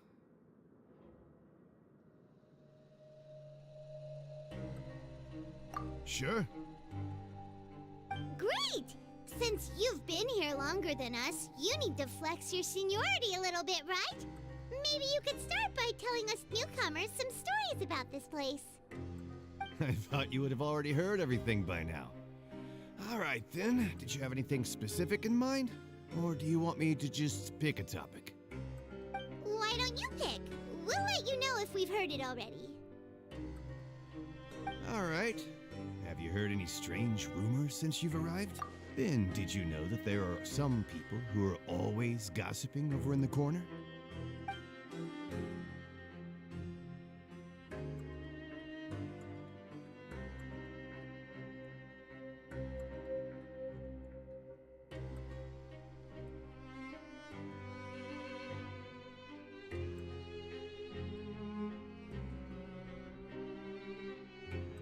Yes, so you've already met those two. They're quite a pair. They always keep an eye out for the latest happenings and gossip about everything. I've never seen anyone with more time on their hands. I heard that they used to be a chef and a bartender before they were sent down here. You know how bartenders are, always chatting with customers. And chefs love to pass the time just hanging out when they're not cooking. Good to know. Do you have anything else to tell us? Let me think. Sounds like you want to hear something a little more tantalizing. Oh, did you know that the Duke was also a convict in the Fortress of Meripede before? Huh? Wait, are you serious? That's right. The Duke was an inmate just like you and me. Seems he was exiled here for committing some crime. Who knows how he ended up rising up to become the warden, though. To go from an ordinary inmate to becoming the manager of the whole place? I'm not gonna lie, I kinda respect that.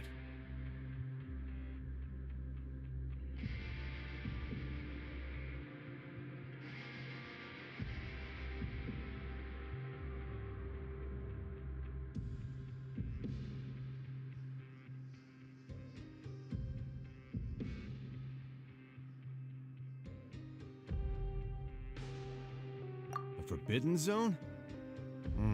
Sounds like something that someone just made up. I've never heard of that. Where did you hear about it? It's just a rumor we've been hearing, but no worries if you've never heard of it. Do you have anything else you can tell us? Anything else? Not that I can think of, but I'll be sure to tell you anything interesting I hear next time. You'll have to play a game of Genius Invocation with me first, though. Okay, we've talked to just about everyone, and it's about time for us to go meet Linny. According to the card he left us, we should go meet him in the production zone.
look in your eyes. You found something? Hey, this is no time to be modest. Just tell him we found a boatload of information. Oh, as expected of the legendary duo, you have my full and undivided attention. Huh. I'd have never guessed that myself. The rumors swirling about this place are unreliable after all, and Master Child probably went missing because he found a way out. He is a harbinger after all. I suppose he's much more resourceful than I initially gave him credit for. Unfortunately, this isn't enough for our final report to Father. We need to find out Master Child's exact whereabouts. Father told me that even though Master Child said he was just coming to Fontaine for a vacation, he actually had some personal reasons. His agenda might be linked to his disappearance. His escape route is already flooded, so we'll have to task someone with professional diving skills to chase after him. Well, when you put it that way, it's obvious that only Fremine would be up to the task. Bingo! Is he around? He's working today. Coming here as a group would have attracted too much attention. I'll talk to him about it later. It's the least I can do. We're all in this together, so it's only fair for us to fulfill our end of the bargain. Honestly, I'm far more impressed by you guys managing to collect all this information right under Wriothesley's watchful eyes. Collecting information has always been our strong point. Now, let me think. To find out more information, Fremine will have to retrace Master Child's original route. And if he's to do that, he'll have to set out on the next pipe cleaning day at the earliest. That's 6 days from now. And after that, he'll probably take another 2 or 3 days to return. You can even estimate how long it'll take for him to get back? We've been working together for a long time. We know each other's capabilities like the backs of our hands. Traveler, what say you to meeting here 9 days from now? We'll be able to pick up Fremine while we're at it, too.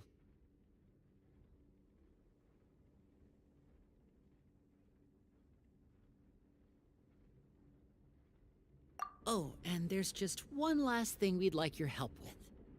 Though we can just sit back and wait for Fremine's report on Master Child's whereabouts, we still need to make more progress on the investigation of the Forbidden Zone. Fremine's no master of disguise. Lynette's still working on getting intel from the other areas, and I'll need to spend some time helping Fremine prepare for his diving mission.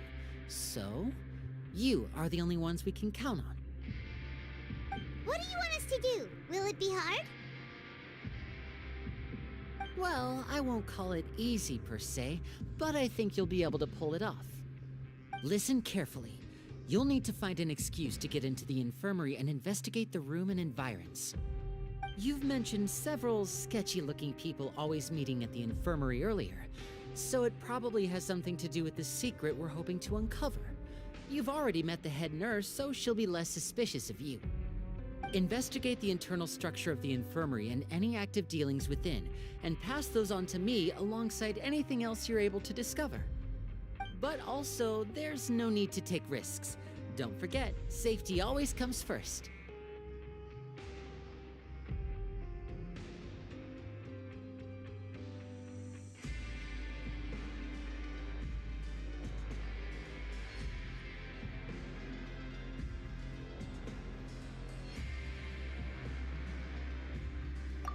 My apologies. I just started rambling out of habit. It was almost as if I was talking to my younger sister. But that's not a bad thing, right? All right, then we'll head out as soon as we finish our prep. Let's go our separate ways for now, then. Don't forget, we meet here again in 9 days. Stay safe.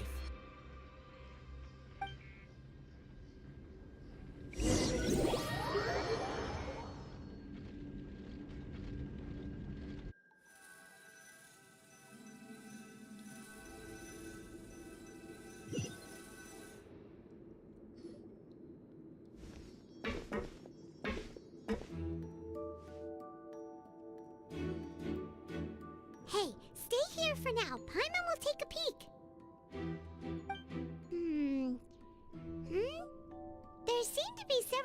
people inside.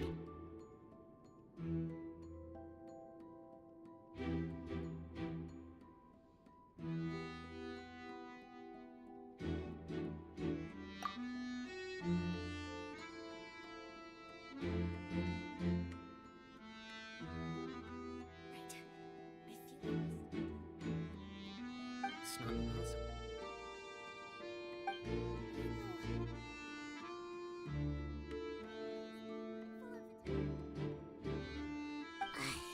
It's a bit hard to understand them from here, so why don't we just try to talk to them in person? Let's go as soon as you're ready.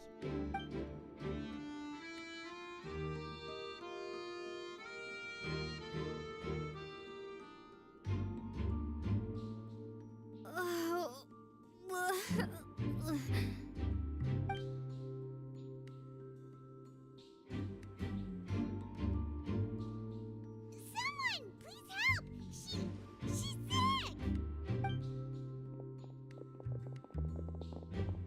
Whoa, are you okay? Oh my! What's wrong, little one? There's no need to panic. Take a deep breath before you begin. The traveler started complaining of a stomachache and then nausea and then collapsed onto the ground. Paimon doesn't know what to do. Freezing limbs, twitching fingers, and pale complexion? Could it be poison? Let me take a look. Please lie down over here. Don't worry, I'll get you to the bed safely. Here, hold on to my shoulder and walk slowly.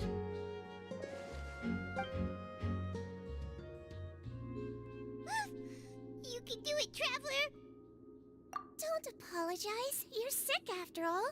Now, please relax. I'm just going to do a preliminary checkup on you.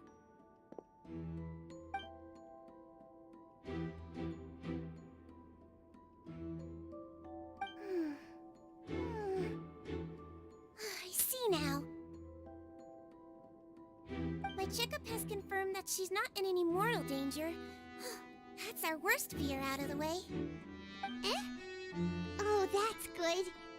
But I'll continue my diagnosis of the patient now. Please, relax and take a deep breath.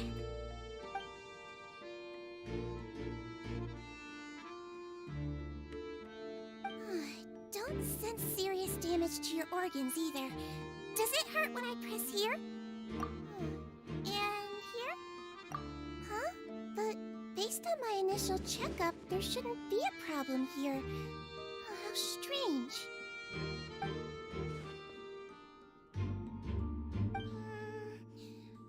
What about here? I understand. So that's what it is. I think you just ate something that disagreed with you. That's all. Nothing too serious. Outside of a pretty bad stomachache when it decides to act up. So that's what it is. Thank goodness it's not anything more serious. And there have been other inmates complaining about the food recently. I'll inform our head chef, Mr. Wolsey, of this problem as soon as possible. Congratulations! The health risk is incredibly low, so you should recover within a couple days. Why don't you take a rest here while I go get some medicine for you? Miss Levine, I'll have to trouble you to help me look after this new patient while I'm gone. Very well. And she hopped away just like that.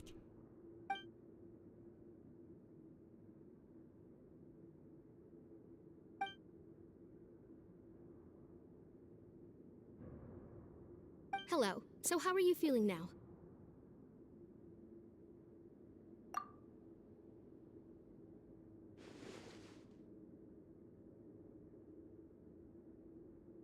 Her stomach ache's really bad. She was stumbling about the whole way here, so Paimon's really worried.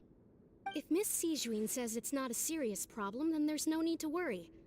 She's the best medic we've got down here. But it also looks like she's the only medic you've got down here. Well, that's true. What do you mean, that's true? That's really misrepresenting the situation. Of course I can't speak for the whole fortress, but it's not like everyone imprisoned here is useless, you know? Though they may have committed crimes and gotten locked up here as a result, they still know a thing or two about medicine, and they help Miss Sishuin take care of the sick and injured. Yeah, you're right. But did you have to lecture me about it in front of another patient? Aren't you a patient too? Where did all your energy come from? That's correct. Sorry, I got a bit ahead of myself. Are you two also sick? We've been sick a while. I come back every once in a while for checkups, and to pick up the medicines Miss Sijween prescribes for us. That's just the nature of chronic illnesses. As for her... you could say she fancies herself as Miss Sijween's capable helper because she learned a bit of medical knowledge ages ago. Please watch your mouth, Mr. Jurier. Don't forget that you are the primary reason I have frequent heart palpitations. Hey, don't start arguing now! Please, keep it civil at least.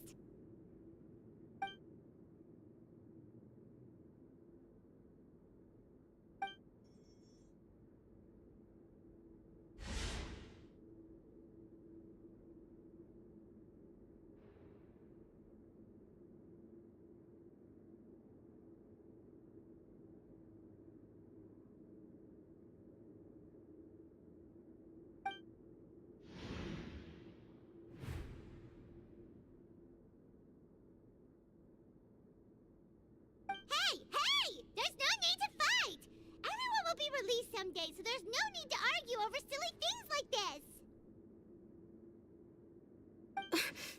But... Release.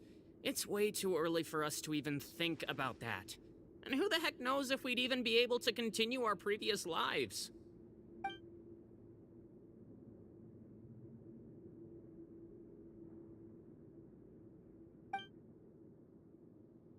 Please allow me to end this boring and useless conversation. Oh, and Mr. Jurier, I don't want to see your face here again anytime soon. And same to you, Miss Lorvine. Anyway, that was more than enough rest for me, so I'm going to get out of this excessively noisy place. See you later, everyone. He just slowly walked off like that? That's just what he's like. I'm sorry you had to see all of that. I'm Lorvine, and that's... Well, his name is Jurier, but I hope you'll never have cause to remember his name. You really can't stand him, huh? I mean, can you blame me? Who would like someone who's as arrogant and obsessed with weird research topics as he is? But there's no need to keep dwelling on him. I'll accompany you two for a while. Miss Sishween should be back soon, and I'm sure you'll feel better as soon as you've had some of her medicine. No, it's nothing. I'm back! Did you rest like you promised? Thank you for getting our medicine, Miss Sishween. Did you all cooperate with your bed rest? I trust that nobody got up to walk around. Good. Here, this should be 2 days' worth of medicine for you. Take 1 pill now, and then continue your bed rest.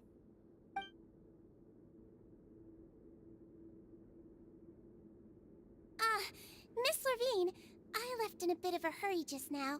Do you still remember if we discussed the color of the pill that you should be taking today? I remember. You said it should be yellow.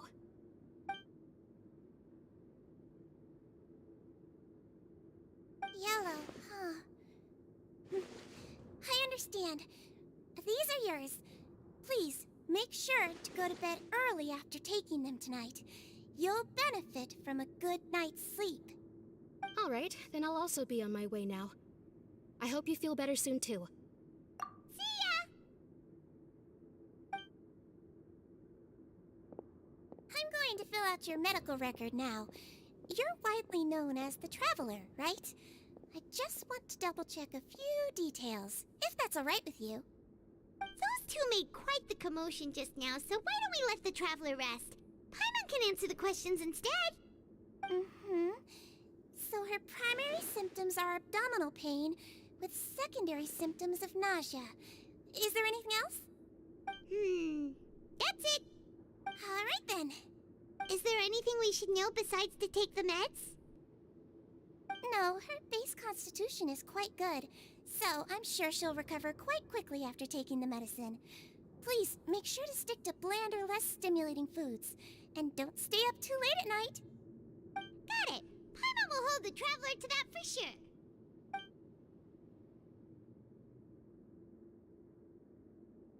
Oh, you're going to take a nap already? Okay then, you get some rest.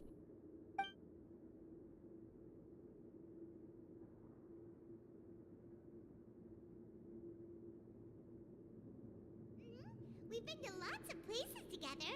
She may look a bit under the weather now, but she's actually super strong. So you're the best of companions. Well, don't worry, she'll recover soon.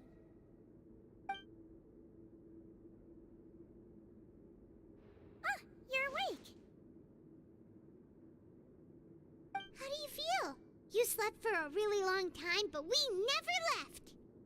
Well, now you can go back without a worry in the world.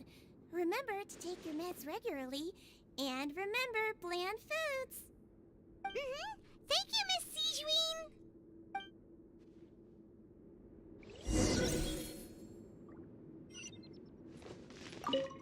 Seems like a lot of people have been coming down with an upset stomach lately. I'll need to address that.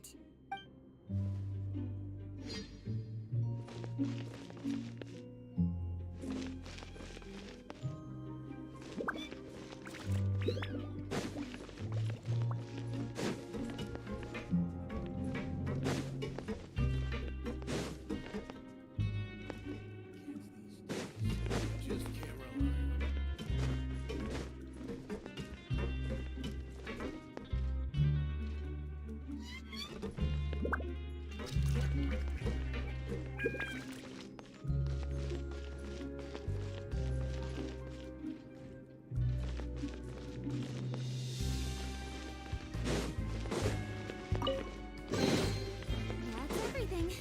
On to the next.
You really are something. To be able to fall asleep like that and even sleep talk the entire time, you scared Paimon half to death! No, but you kept mumbling things along the lines of, Pyron, don't take my grilled fish, and put down the Adeptus Temptation now! Paimon talked with Sijuin the entire time you were asleep. She seems like she's just a sincere nurse, and Paimon didn't notice anything unusual in the room. Are you sure we're not going off track with the infirmary?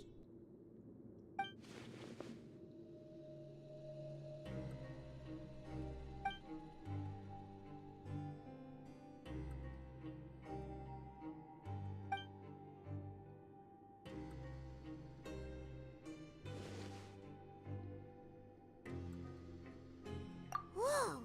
You really are super thorough. All those tiny little suspicious things that Paimon didn't even pick up on. We've got to get the info to Linny.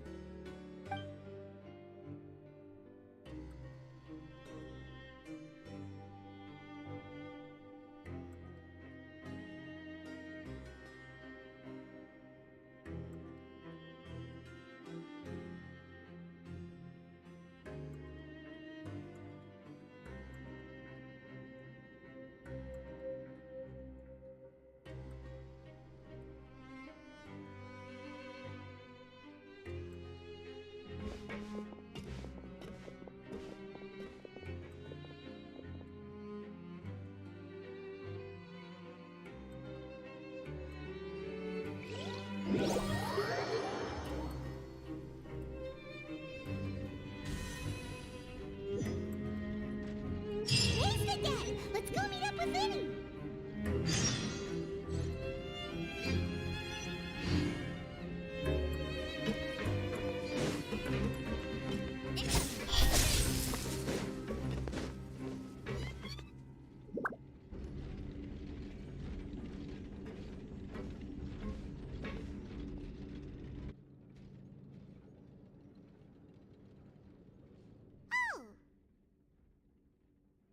Hmm?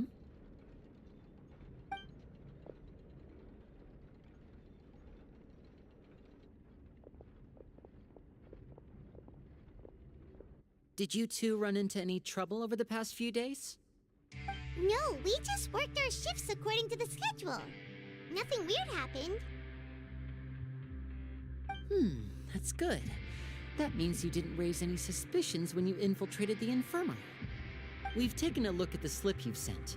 Fremine successfully left the grounds via the pipes 2 days ago, and as of last night, Lynette has also infiltrated the infirmary after faking an illness. Wait, why is she getting involved as well? You already went above and beyond when you scoped out the infirmary. To put it more bluntly, even if we were to view that as something you did in exchange for Fremine's help, you've already done more than enough. Infiltrating a guarded stronghold is a different kind of job from a one-off investigation. We want to avoid using the same faces over and over and reduce the amount of suspicion that will fall on any given person. Lynette also felt like you have already taken the first step for us, so she should be the one to finish the job. So that's what Lynette thinks. Oh, Paimon hopes everything's going well for her. Perhaps that's true.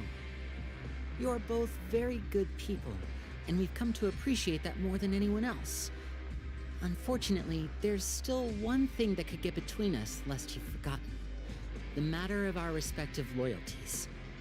You've mentioned before that you've had some run-ins with the Fatui. I can understand that feeling, so I assume you're just helping us out of the kindness of your hearts? Well, everyone could use some more friends. We'll be counting on you to help us in the future, too. Since I see you as friends, then it's even more important for us to protect you from any peril. Fremine and Lynette feel the same way. Glad to hear it. Then, let's go check on Lynette before Fremine returns. If everything went well, then she should be wrapping up her investigation right about now. Is now really a good time to go over? According to my observations, Sigewinne always spends around half an hour away from the infirmary right before lunch. Lynette knows this as well, so this should be a good time to meet up with her. Also, I'm her brother, remember? It's only natural for an older brother to care about his younger sister's well-being. Okay, then let's head over right away.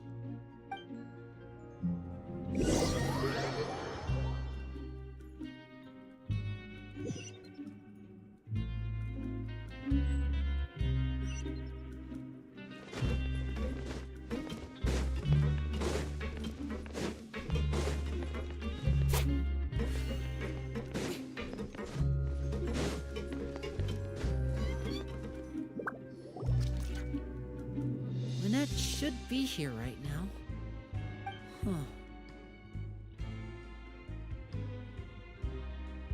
Strange. Lynette? As expected, Sigewinne isn't here, but why isn't Lynette here? No, Lynette rarely deviates from the plan. We agreed that if she were to make changes on the fly, she'd find a way to let me know. Unless... Let's see if there are any clues around here. We can look while we wait for her. Who knows? Maybe she'll be back soon. Okay.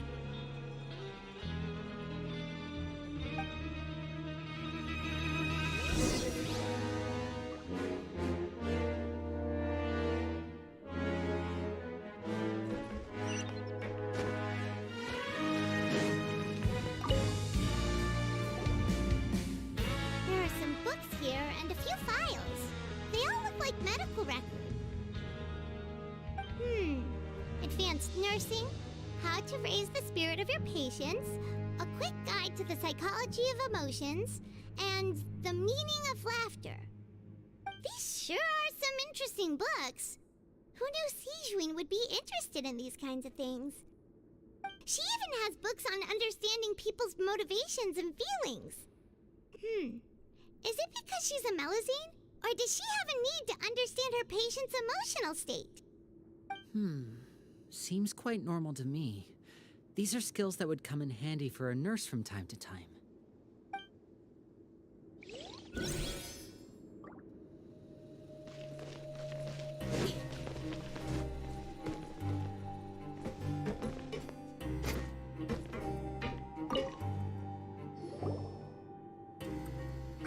is it! We saw it before! Wait, this thing? It doesn't look like it's been disguised that well.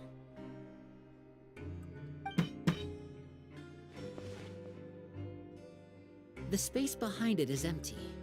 From its size, I don't think it's an entrance that is meant to be taken apart. There's probably a mechanism around here somewhere. Could Lynette have tried to get inside? But if that's the case, she would have contacted me for sure.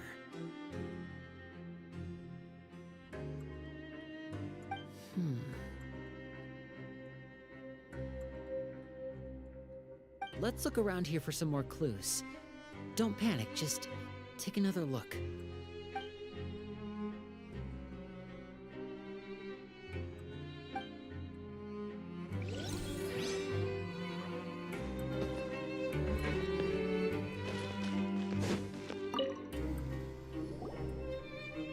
None of the beds have any signs of having been slept in, except that one over there. That's the one Lynette must have used, right? You said she was pretending to be sick. She would have said her migraine was having a particularly bad flare-up. Generally speaking, the head nurse would then ask her to lie down and rest while she left to retrieve the medication. Which means either the head nurse didn't return the entire time from when Lynette laid down up until she left the bed, or the nurse intentionally left it this way.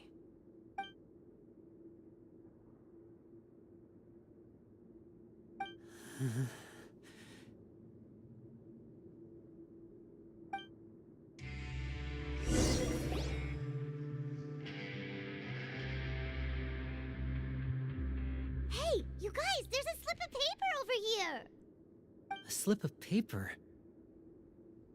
It's right over here, and there's a bunch written on it too.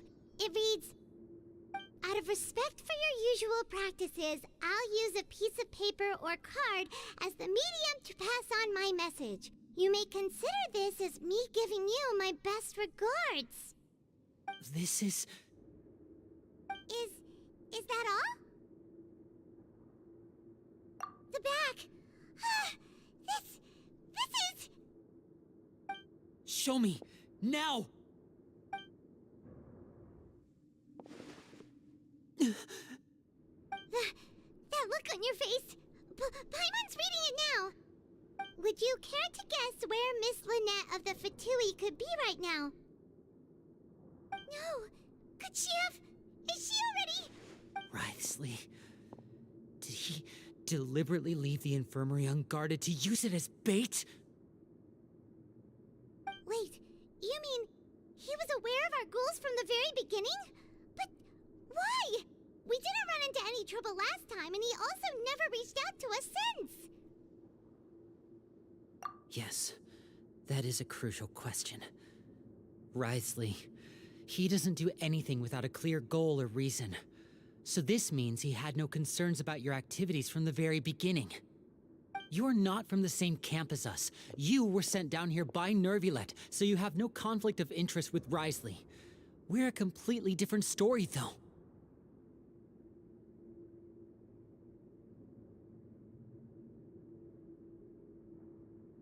I'd like to know that too. Why did he only go after her? Don't panic, just think everything over. I have to stay calm. This is not like what happened last time. The situation's different now.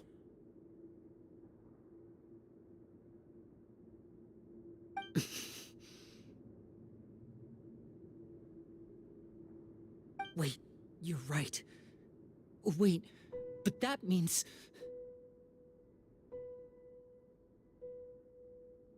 The fact that Fremine was able to leave the grounds, could Wriothesley have let him go as well? But what does he gain by letting Fremine leave like that?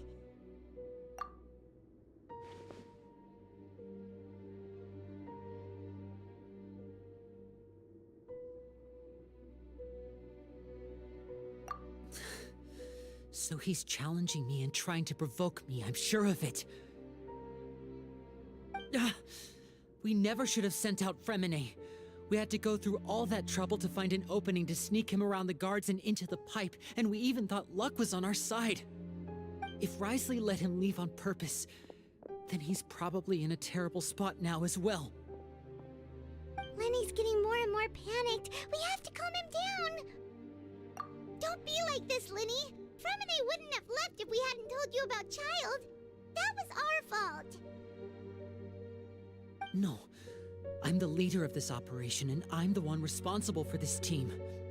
I was the one who failed to protect them. I'll go talk to Wriothesley. Hey, don't be reckless! Traveler, please talk some sense into him. I simply cannot allow Lynette to be abducted again. I have to go. I'll find a way to get them back.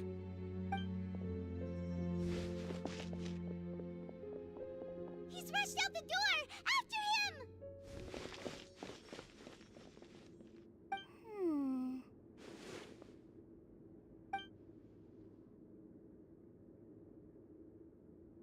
Right.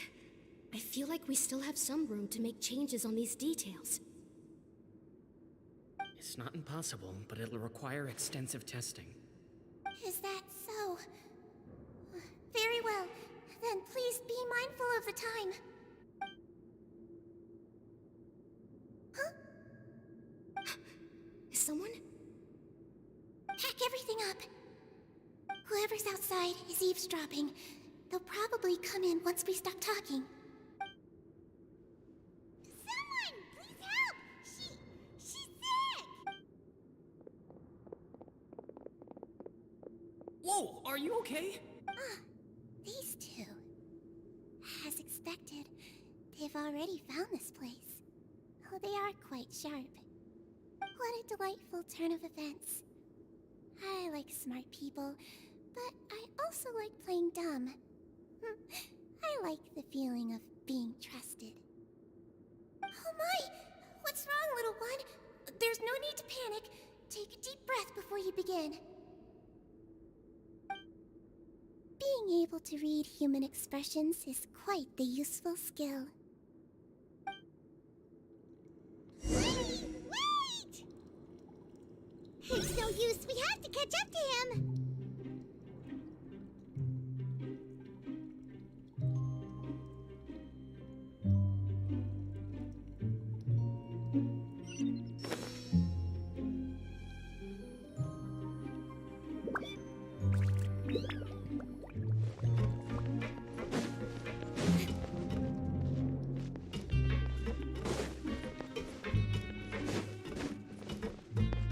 He's already out of sight!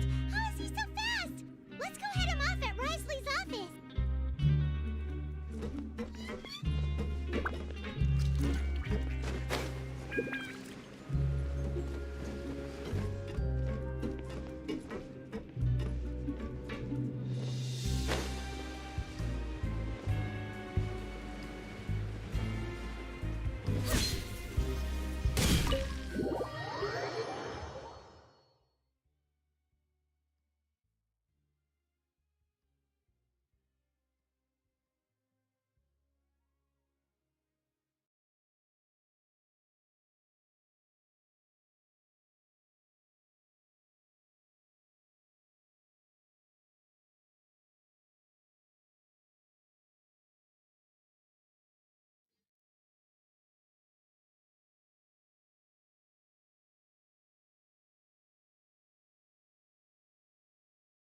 Come out and face me, Wriothesley!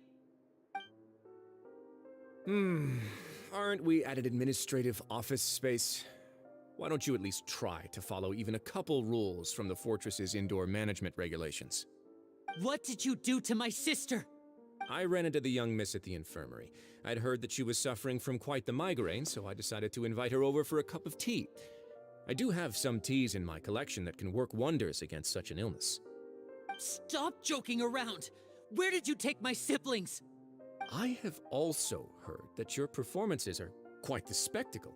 Miss Lynette would sometimes enter a box filled with water, only to emerge the next second from another place altogether. Maybe she'll appear behind you right now if you were to turn your head. Is he trying to trick me into turning my head? No, he's probably not looking to attack me right now. All of the hostages are in his hands, and he's even in the mood for small talk. That means Lynette is probably still alive. You knew we were investigating the infirmary from the start, so you deliberately aroused the Traveler's suspicions and baited us into continuing our investigation, just so that you'd be able to kidnap Lynette. As for Fremine, no, you probably didn't even interfere with Child's escape. You let him go, so you could purge the Fatui members that we had planted into your ranks. There was no need to do so. The Fortress of Meripede is a pretty pleasant place. Most people enjoy their lives here. The only ones who act differently are those with personal agendas. It was quite easy to identify your colleagues. You removed our original members and spread the news of Child's escape so Father would assign our team to come down and investigate. Fremine has also fallen into your hands, right? If you're oh so omnipotent and so in control, why would you need hostages? One correction. Lynette is in my hands right now, but Fremine is not. He's not. What do you really want? Lyney! Oh, wonderful. Everyone is here, so I'll only need to say this once. Thank you so much for cooperating with me. Eager and to the point, I see. Alas, only Miss Lynette is currently having a cup of the fortress's finest tea. Although, as per your original plan, Mr. Fremine should also have returned to the fortress by now. But he has neither shown up within my gates, nor has he been taken into any kind of custody. So where do you think he may be right now? Wait, you can't mean... You locked him outside in the sea? I closed the fortress's gate to the outside world. That's all. Fremine's a star diver, so he should be fine, right? No, we're still here, so he'd definitely try to find a way to come back for us. So we can't assume he might have made a break for the surface. But why would I do this, you may be asking? To have an audience with you, of course. My intel tells me that Mr. Linney is a great magician, so it's only natural for me to want to have some cards of my own when it comes to negotiating. Besides, I do recall you mentioning to Miss Lynette that you've always wanted to have a face-to-face meeting with the Lord of the Fortress of Meripede, regardless of whether it was in a personal or a professional capacity. Well, you got your wish. So, you've been keeping tabs on us before we even set foot in the fortress. Some of my folks just happened to hear a thing or two, that's all. In any case, I will be straight with you.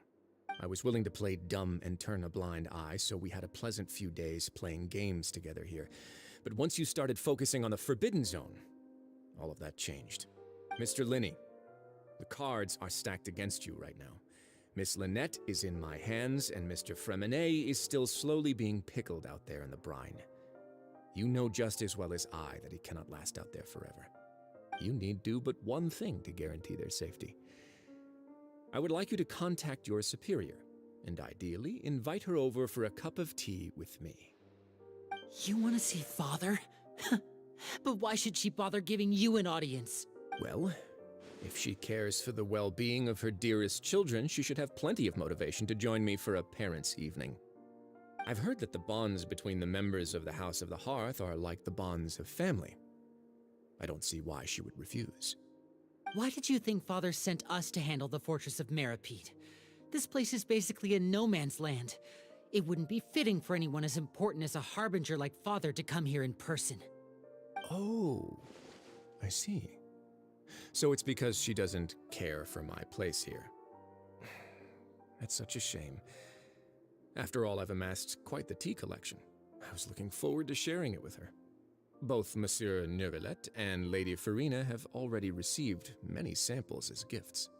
Was this the extent of your master plan to get to Father? No matter how much pressure you may put on me, I won't allow you to use us to blackmail her. You people really are difficult to get along with. All I'm asking for is a face-to-face conversation. Does she truly have no interest in the fortress's secret? Mr. Linney, you have one last chance to invite your father here. If you refuse... Linny!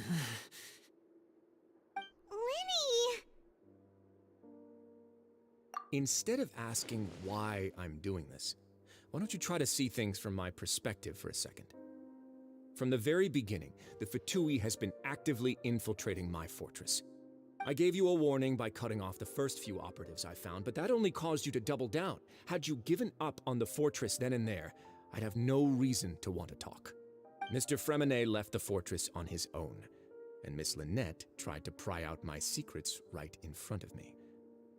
No matter how you look at it, the responsibility for this falls on you.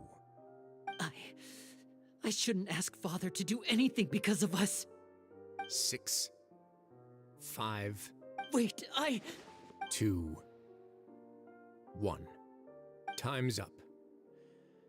It really is a shame, Mr. Linney. Risley! Negotiations have broken down. Please leave, ladies and gentlemen. It's time for my afternoon tea. Yeah, listen to the Traveler. If you can't talk to Linny, can you at least talk to us? You do realize that I'm only letting you go because of Neuvillette, yes? You're here helping him out, and I've already done my best to stay out of your way. But that doesn't mean you can just do whatever you want.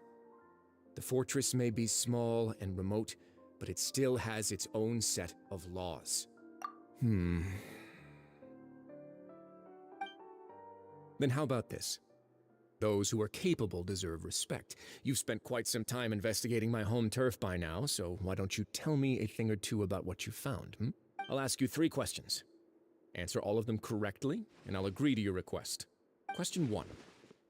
Regarding the hidden rules of the production zone, what is the truth behind the one about not being allowed to work for 3 days in a row?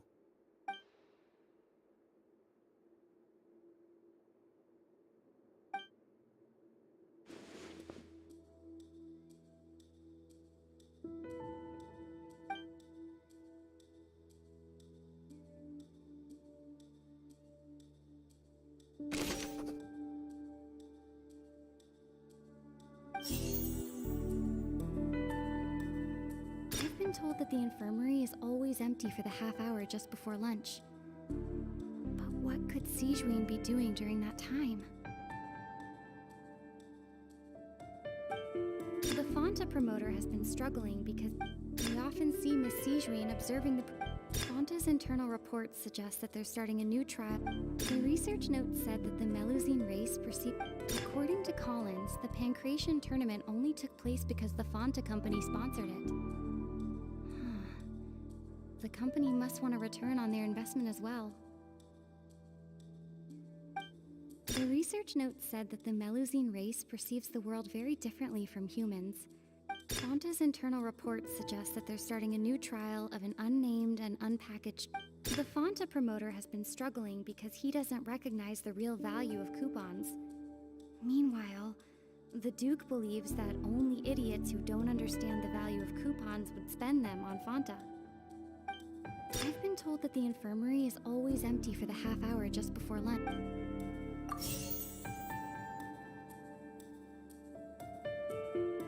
The Fonta promoter has been... We often see Miss Sijuin observing the prisoners at work near the production zone.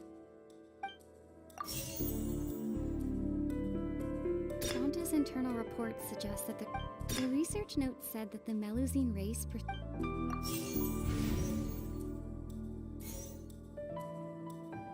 The Fonta promoter has been struggling. We often see Miss Sijuin observing the prisoners at work near the production zone.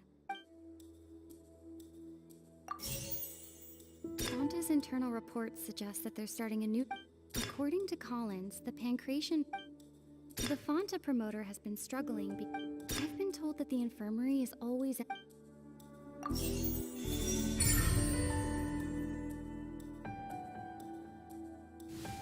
that's what's going on.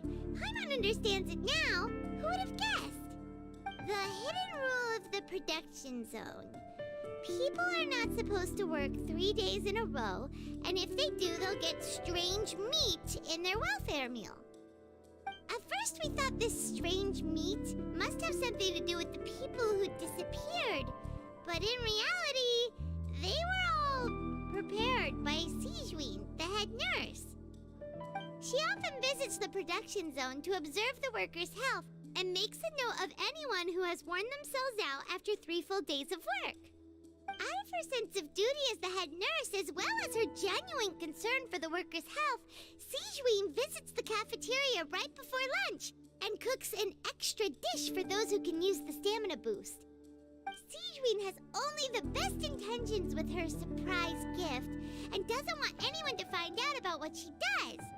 However, unfortunately, Melusines as a race perceive the world differently from humans, and their sense of aesthetics is even more alien to us. The recipients of her lovingly prepared special meals cannot taste the care within and usually just freak out. Are we on the right track? Not bad. You've uncovered Sijween's secret and even guessed her intentions correctly as well. It's nice to know that her efforts have not gone unacknowledged. All right, now for my next question. There are also some hidden rules in the Pancration Ring, including the one that you're not allowed to support both sides of a fight. Why is that?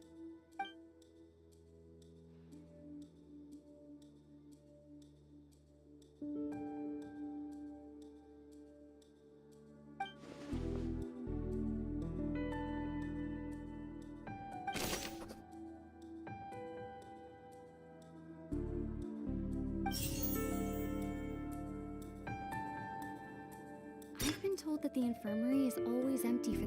Fanta's internal reports suggest that they're starting a new trial of an We often see Miss Sijween observe... The Fanta promoter has been struggling because he doesn't recognize the real value of coupons.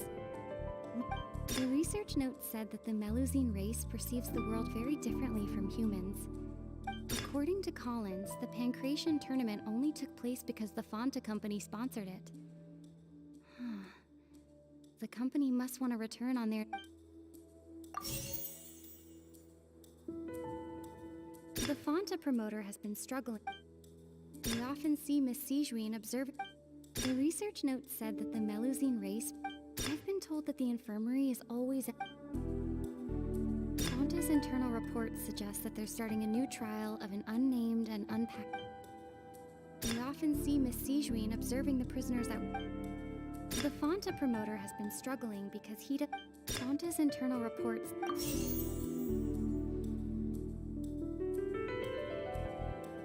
We often see Miss Sijween observe... The Fanta promoter has been struggling because he doesn't recognize the real value of coupons. Meanwhile, the Duke believes that only idiots who don't understand the value of coupons would spend them on Fanta. I've been told that the infirmary is... The research note said that... The Fanta promoter has...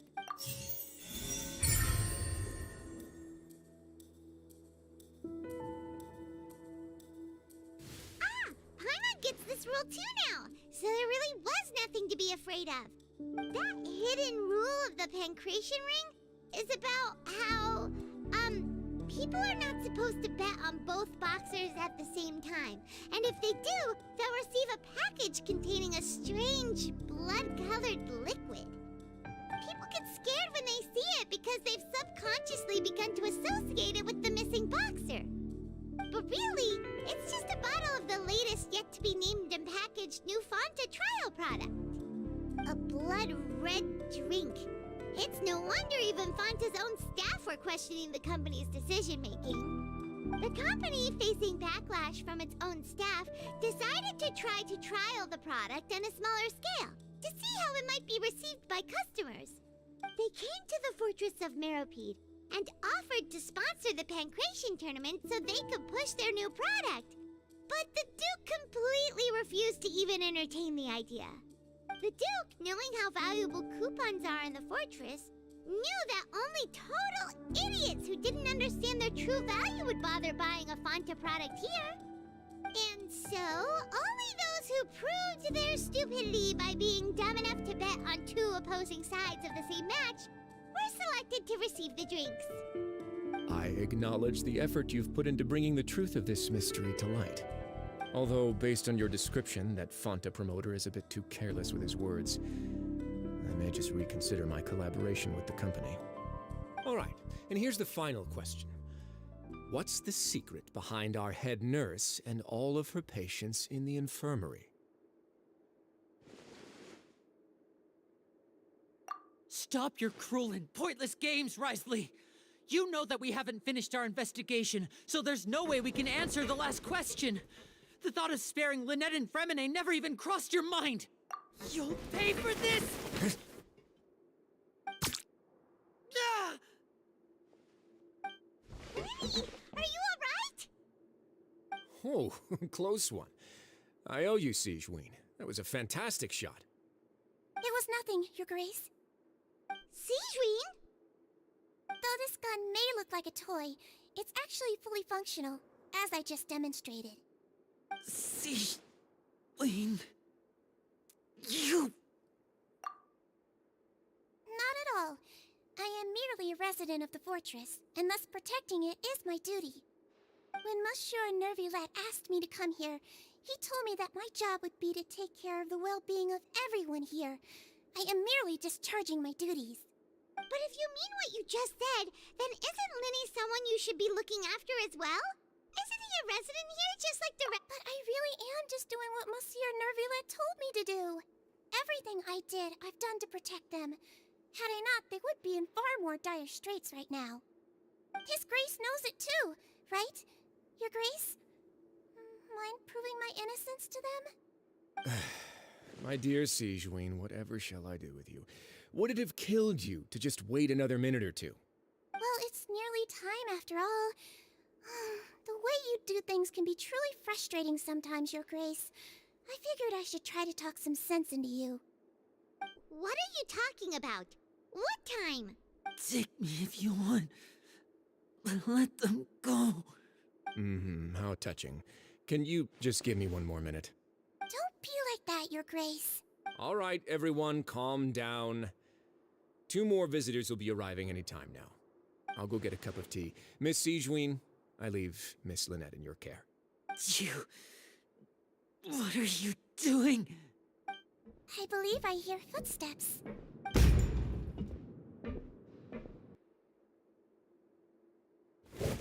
Some space, please. Ah, Miss Clorinde. My door. Fremine... Fremine... What's going on? What is Clorinde doing here? Work.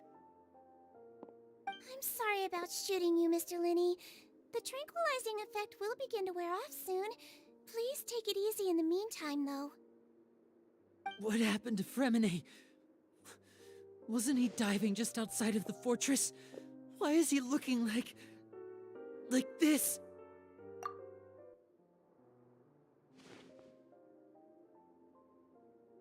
A flushed face, an accelerated pulse.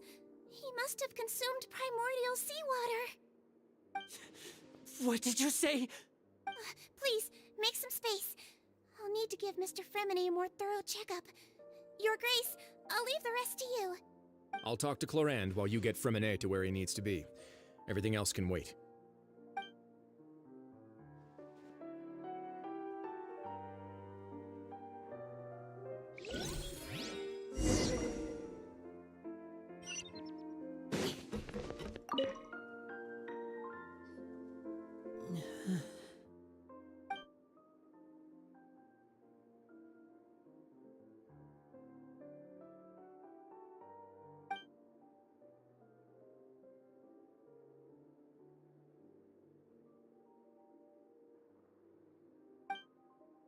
How is he?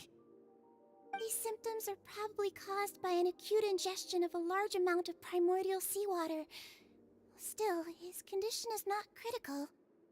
Of course, it would be best if he stayed for further observation. Let's leave him here for now, and move him to the infirmary once he's recovered a bit more. Sorry. I am aware that the infirmary may not be your favorite place in the world at the moment.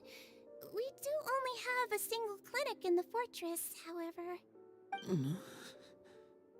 Why would he ingest a large amount of primordial seawater after leaving the fortress?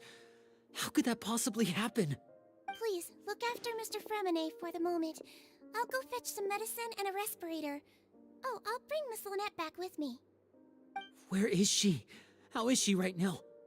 Oh, she just took a nap in an empty room after I tranquilized her. If my calculations are correct, she should also be waking up right around now. You might not believe me, but His Grace and I actually made some snacks and tea for her.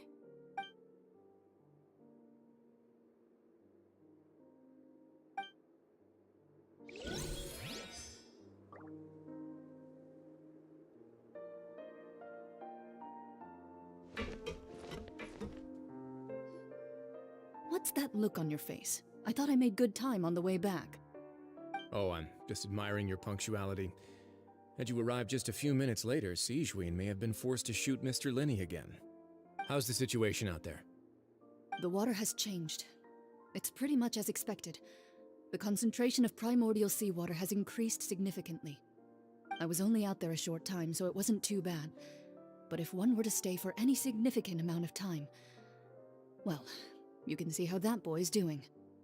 Where was he when you found him? The abandoned zone at the end of the pipes. A good distance into the water. Closer than I thought. He must have recognized it early on and tried desperately to swim back. Locking the door was necessary. I don't think we could have saved two. Well, I did try to convince him that I had my reasons. Never seems to work, though. It would probably work on Neuvillette. He has a knack for picking out who had good intentions, even when the outcomes were all terrible. It's a bad sign if you're having to plead your case to Neuvillette. Want some tea? Not particularly.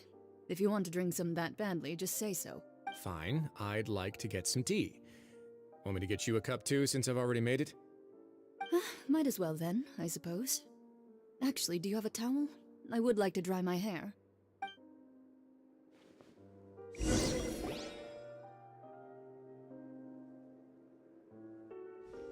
Linny, are you okay? I'll be fine. They're all here now. Don't worry about me. Are you sure? You don't look all right.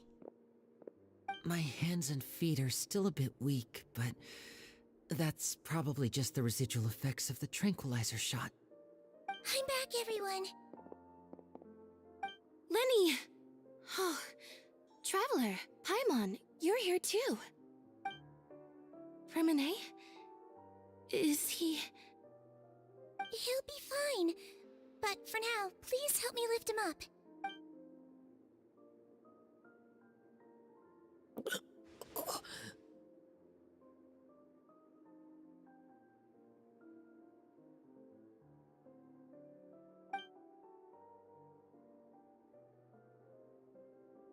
His breathing's beginning to slow down.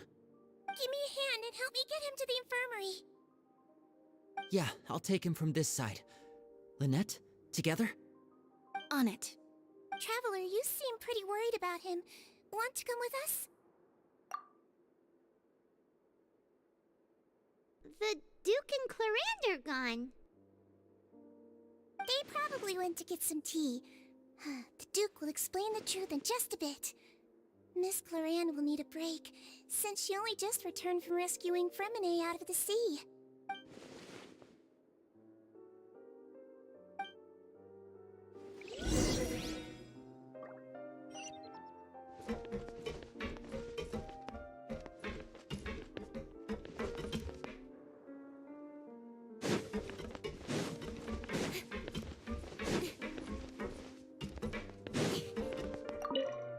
Could I tempt you with some sugar for your tea? No need.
Didn't keep you waiting, did I?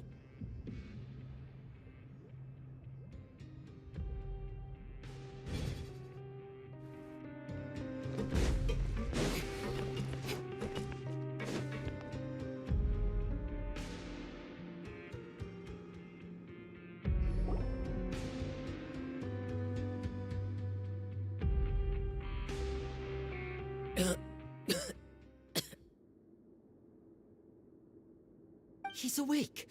Fremine, how do you feel? Lyney... Lynette... We're all here. Where... am I?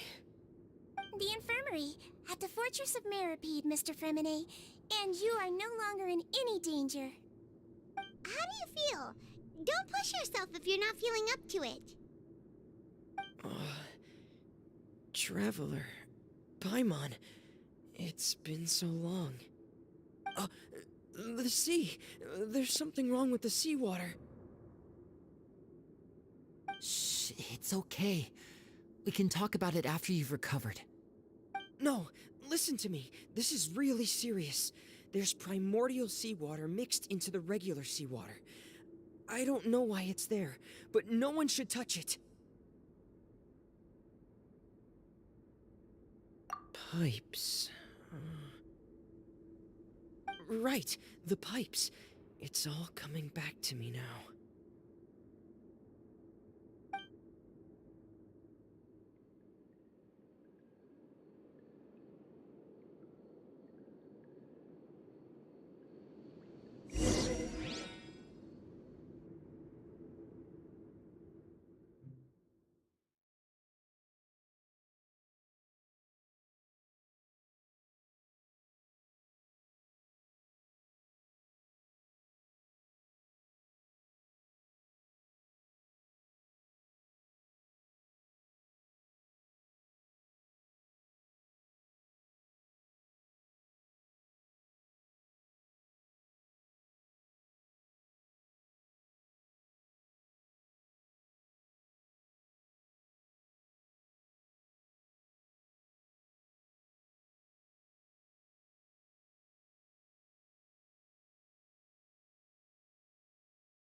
I'm in. Seems like this pipe hasn't been used in a long time. It looks abandoned.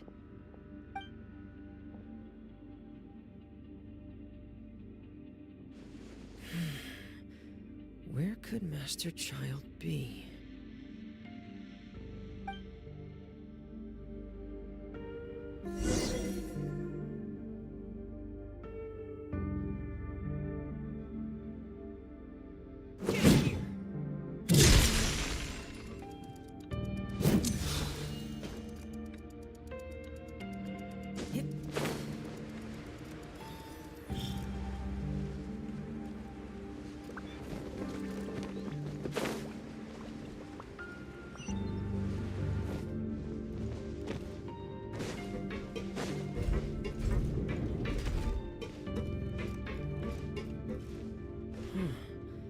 This mechanism looks like it's been tampered with.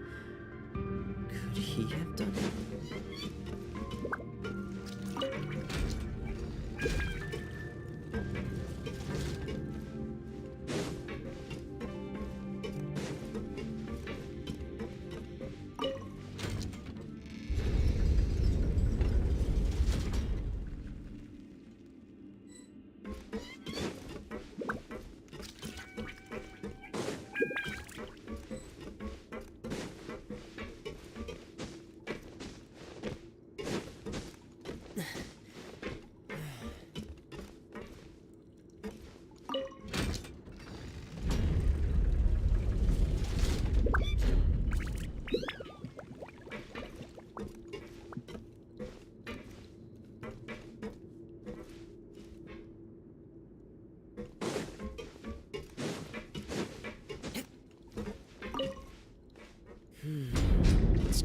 stuck on something. Seems like I'll have to avoid those obstacles while I turn it.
This is where the water starts.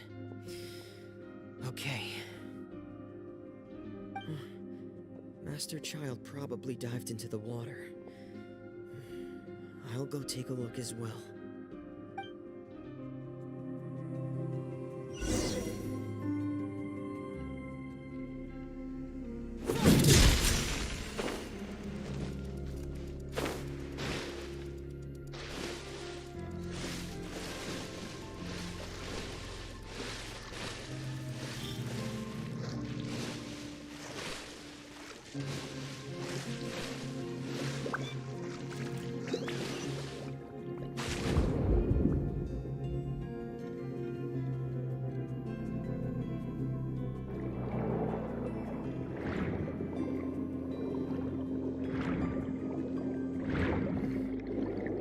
Vegetation here is a bit more sparse.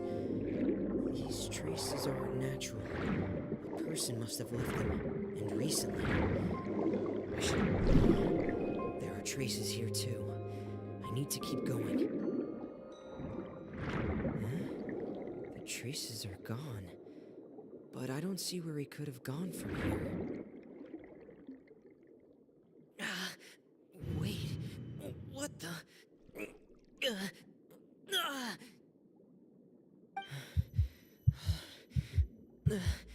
My heart is racing, and it's getting harder and harder to breathe. What's going on?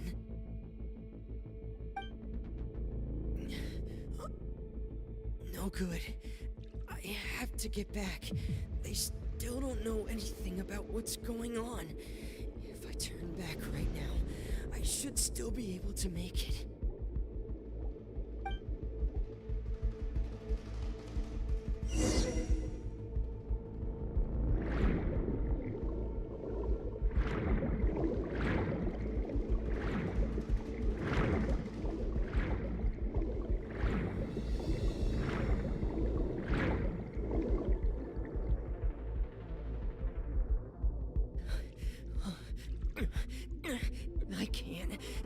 lie here.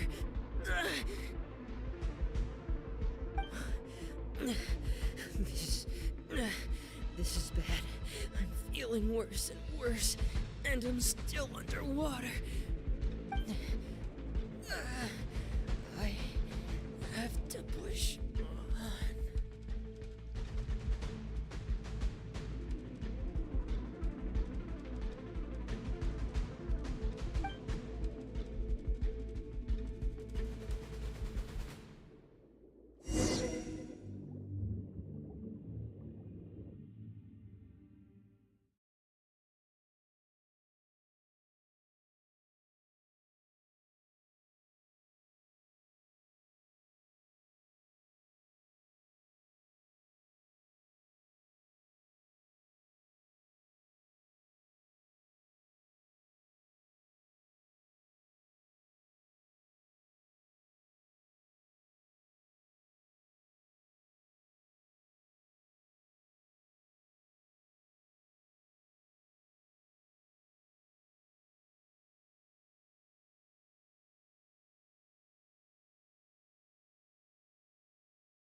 So, in other words, the trail you were following vanished, and you had no idea where Master Child could have gone.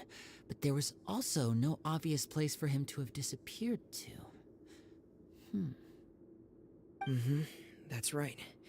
I tried my best to swim back, but I had already put some distance between myself and the fortress, and I just couldn't find the strength to keep going. I probably passed out some time after that, and you know the rest. Miss Clarande brought you back, but we also don't know why she just suddenly appeared at the fortress, or why she went out to save you. Miss Clarande, you say? I must go thank her in person. You're still too weak for Monet. You can go after you've had some more rest. Miss Lynette is right. I believe Miss Clarande will stay here as a guest for another few days, so there's no need to hurry. A guest? Then I can assume Wriothesley was the one who invited her to come down here? You should ask His Grace about that. He'll be able to explain better than me. Yeah, it's about time he actually told us what's going on. Wanna come with us, Lyney? No, please go on without me. I don't want to leave just yet. Lyney. The logical part of my brain is aware that we're safe right now, but I still can't bring myself to leave. Both of you are just in danger. Understood. Then let's just sit together for a while. In that case, I'll leave the infirmary to you. The Traveler and I are going to head out for now. As long as you stay in here, I don't think you'll be disturbed. Thank you.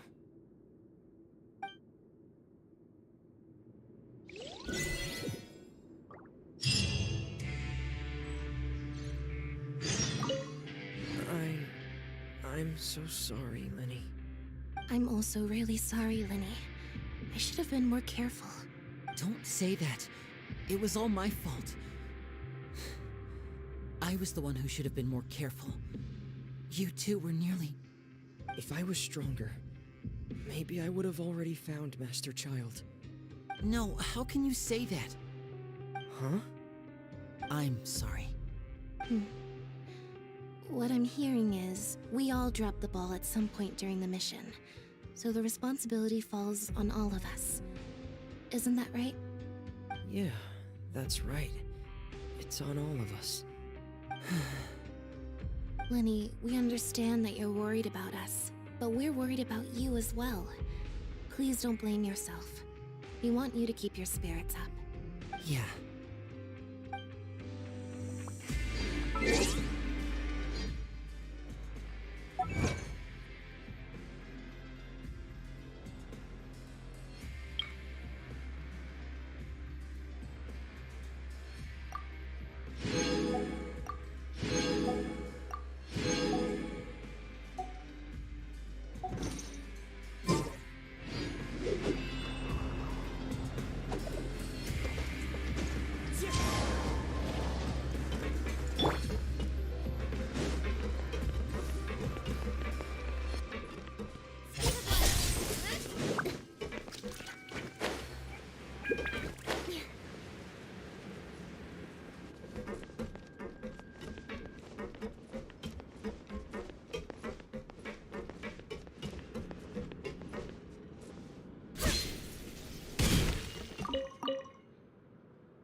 Excuse me? I take it Mr. Fremonet's condition has stabilized? Of course. I wouldn't have left the infirmary otherwise. I've been expecting those two, but might I inquire as to the purpose of your visit, Miss Siegewien? I wanted to check up on Miss Cloran. How are you feeling? Mostly fine, I think. If you don't mind, I'd like to perform another quick physical exam. It'll just take a few minutes. All right. Thank you for looking out for me. I'll take my leave for now, then. Well, want to explain yourself, Risley? Of course, but I'm not partial to the word choice of explain. How about enlighten? Where should I begin? How about you start by asking me any questions you have? You can start with whichever one you'd like to get answered the most. Then Paimon will begin. Did you know about Lenny's goals from the very beginning? No. I just knew they were Fatui operatives sent to the fortress by the Knave. As for their specific goals, I only figured those out as you made progress on your investigation. You managed to monitor and stay ahead of them even though you didn't know what they were trying to do? They came here with ulterior motives. I'm quite adept at discerning what that kind of behavior signals. Initially, I thought their goal was just to investigate Child's disappearance. Lyney suggested that I had deliberately let him escape, but in truth, I didn't really do anything special to help or hinder him while he was here. Everything he did, from finding helpers to leaving this place, he did on his own. Of course, it's inevitable that the Knave would make a big deal out of her fellow Harbinger's unexplained disappearance. I'm also quite curious about where that Harbinger went, so I figured I might as well let the Fatui do their own investigative work. All I care about is the answer. So you were hoping Lenny's group would just do your work for you! You make it sound like that's a bad thing. Unfortunately, things didn't go as planned.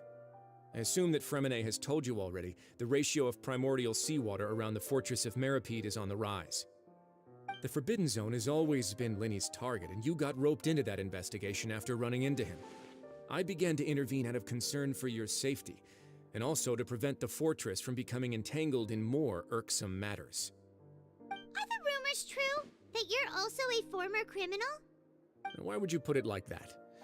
Isn't staying here all day and serving as the manager of the fortress a kind of sentence unto itself? Another form of prison?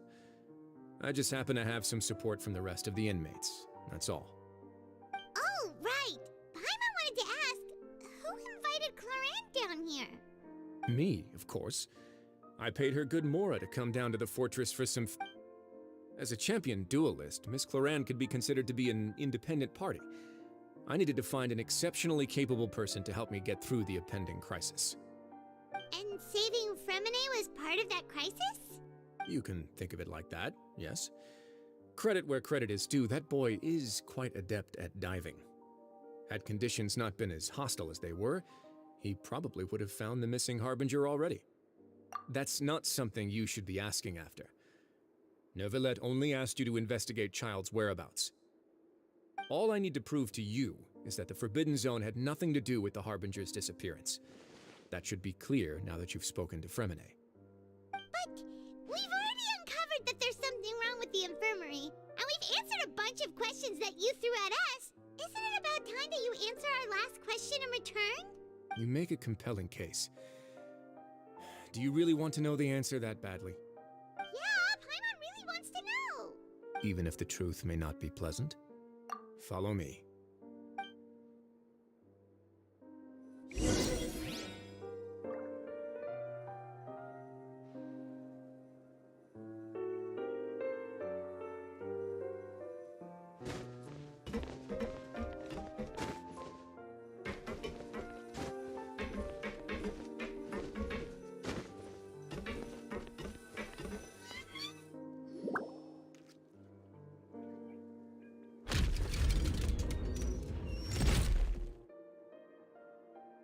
There's a hidden door here?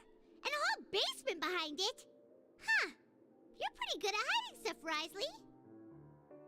It seems you've forgotten just what kind of place the Fortress of Meripede is.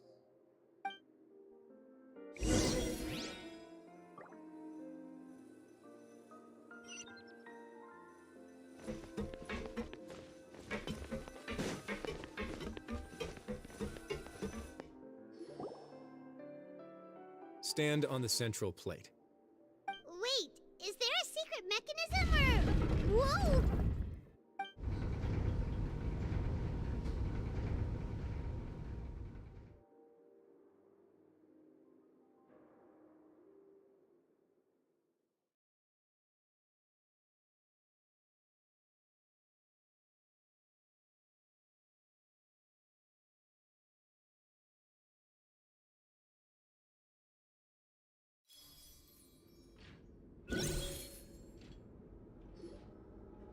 So, this is the Forbidden Zone?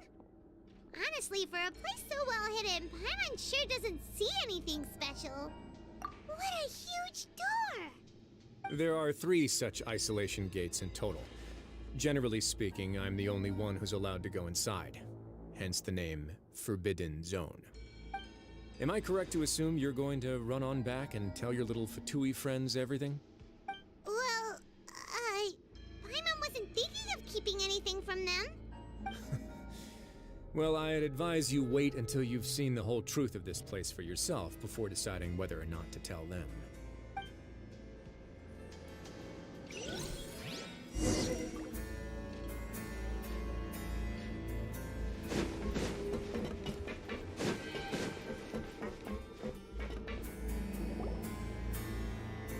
Huh. So there's a switch on the side. Stand back.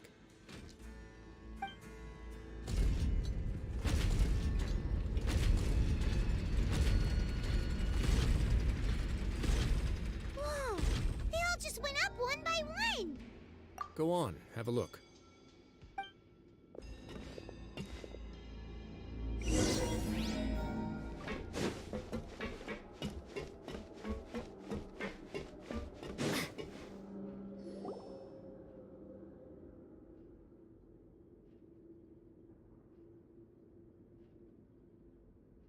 I've been interested in what lies beyond that gate ever since I assumed leadership of the Fortress of Meripede. Of course, it would be unwise to recklessly open it, but it'd also be risky and negligent to simply ignore any potential danger that could be behind it. The readings on that dashboard have not budged since the day when I first laid eyes on this place. But over the past year, the needle has crept upwards from its original position, likely because some parameter it's been tracking has changed, if only infinitesimally. Normally I would have ignored it, but I happened to have some free time when I noticed it, so I investigated. Any guesses what the reading could be tracking? Very reasonable guesses. I've considered both of those as well. Unfortunately, our dashboard is tracking something less ordinary. The temperature should vary with weather and climate changes, so for something that rarely shifts, the water pressure is more likely. We ran a few tests to increase the pressure from the outside, but the readings didn't change at all. Later on, a few more possibilities occurred to me, such as a potential connection with the primordial sea. I began to make a few preparations based on that hypothesis. Over the past few days, the needle has moved again. With that, and the symptoms that Freminet displayed after leaving the fortress, I can now confidently conclude that the readings represent the concentration of primordial seawater in the seawater nearby. The concentration of primordial seawater? But we're already under the sea! And that is precisely the problem. We're at the bottom of the sea, and now we're surrounded by toxic seawater.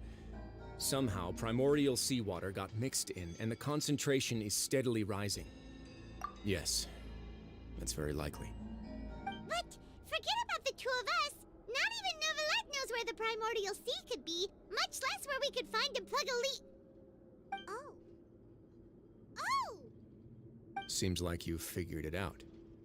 I believe the primordial sea lies directly beneath this sluice gate. For some reason, the primordial seawater levels have risen significantly, and it's now very close to us. The indicators are now red. Although the gate still stands, some primordial seawater has already leaked out and mixed into the sea around us. If this continues, soon it will no longer be able to hold back the primordial sea at all. Yeah, you know what the legends say. If this place falls, then everyone in Fontaine will be turned into puddles in the span of a night. But that's just too weird! Why would the Fortress of Meripede be built right above a sluice gate for the Primordial Sea? Who built this place anyway? Your expression tells me you think this might be part of a vast, complicated conspiracy.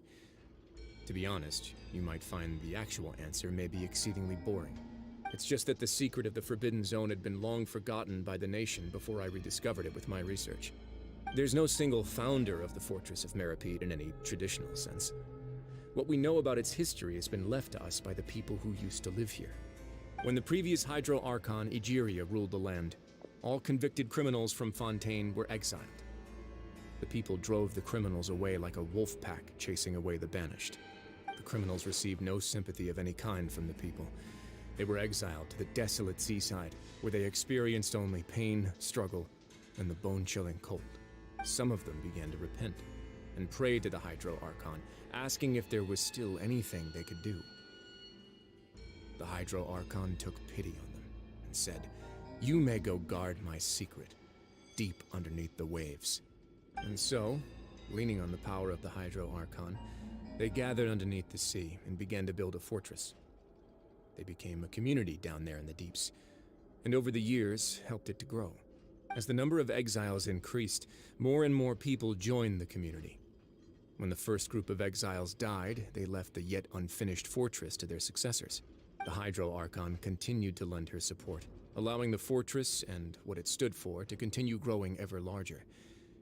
Before long, this dark underwater fortress became the sinner's only home. And with that, the people here stopped referring to the fortress as a prison.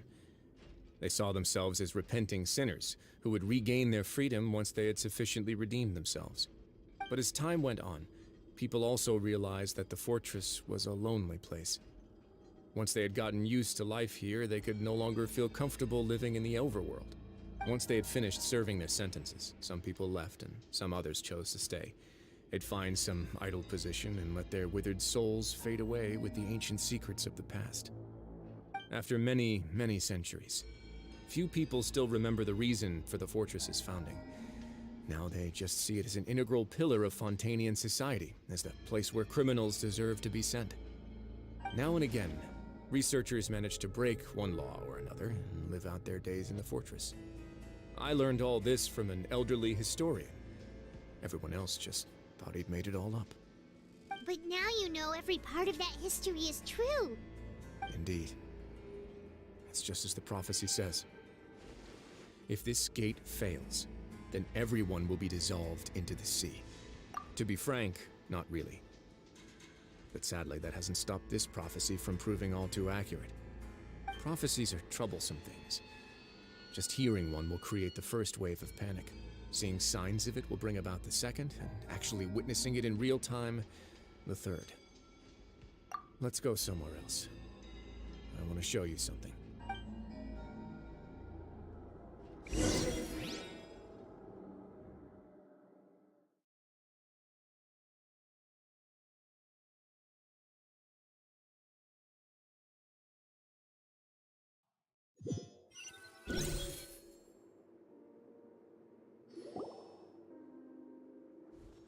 This is it.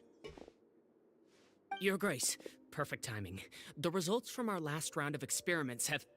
Wait, Jurier, he's not alone! Huh? Lorvine and Jurier? No need to panic, you two. I've already told them about our plan. What? After you warned us not to tell a single soul about any of this? I'm skeptical as well. Are you sure they are trustworthy? The results speak for themselves, don't they? These two may already know more than you could ever imagine. All right then, if Your Grace insists. They seem harmless enough, so I'll trust them for now. How about some reintroductions? This is Jurier, one of the highest-ranked researchers from the Fontaine Research Institute. He used to work under Edwin. I trust that you've heard of Edwin? Good. Saves me a bit of time explaining. Edwin's main areas of research were archaeum and gravimeters. As his assistant, Jurier is quite familiar with them as well. I hired him to be my technical consultant. You want to blow up the Fortress of Meripede? Ah, what a lovely idea. I'm already imagining it in my head. Gotta admit, I'm tempted as well. Guys, focus! Focus! That taskmaster over there is Miss Lorvine, and is also one of my technical consultants. While Jurier used to be Edwin's assistant, she used to be Jurier's assistant. Ooh, are they together? See, everyone keeps asking this question. Are you too sure you're not a couple and just using your work as a convenient cover? Your Grace, I am not in a relationship with this man. If I dated her, I'd officially be madder than Edwin. Jeez, forget I said anything then. Follow me. Whoa, there's another door that goes right up. Your constant amazement makes it seem like the fortress can do anything. But Paimon really thinks everything's super cool.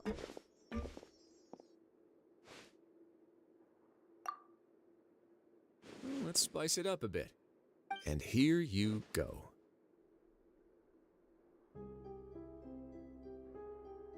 What a huge ship! This is also a production zone that Paimon's never seen before. What's going on? How much do you know about Fontanian history? Not much at all. Well, then maybe you haven't heard the story of ancient Lemuria. To give you a quick rundown, Fontaine used to be ruled by the Lemurian dynasty. According to legend, the Lemurian king Remus came to this land after being inspired by divine revelation and found the seer Sibila, who had taken on the form of a golden bee. Taking the golden bee with him and riding on a huge ship, the Fortuna, he created his nation above the surging waves. He called his nation Lemuria, and used the Fortuna to incessantly search for new tribes and islands, calling on them to join his empire. There's a ship in this story too?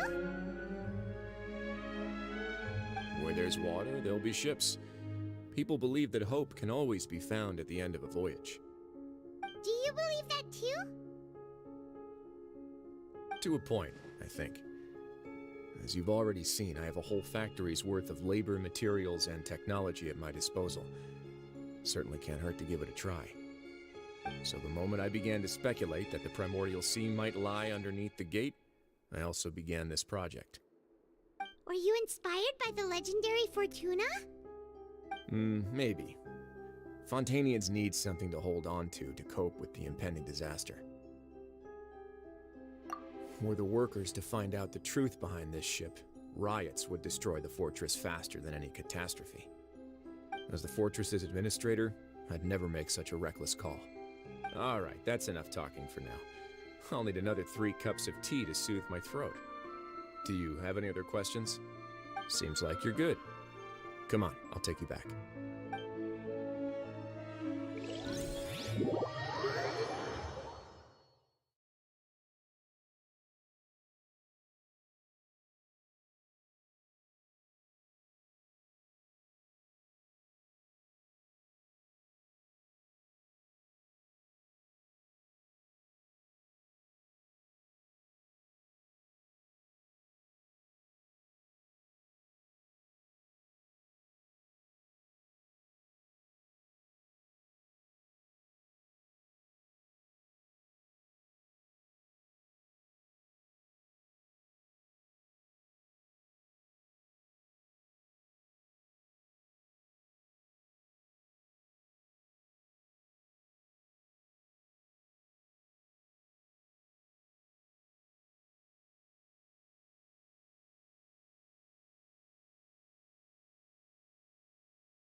I'll leave you here for now. Oh, thank you so much. No worries. But don't forget, it's up to you whether or not you want to share what you just saw.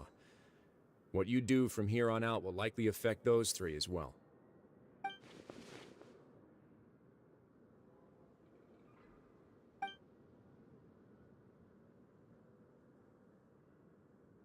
Yeah, we'll put a lot of thought into it for sure.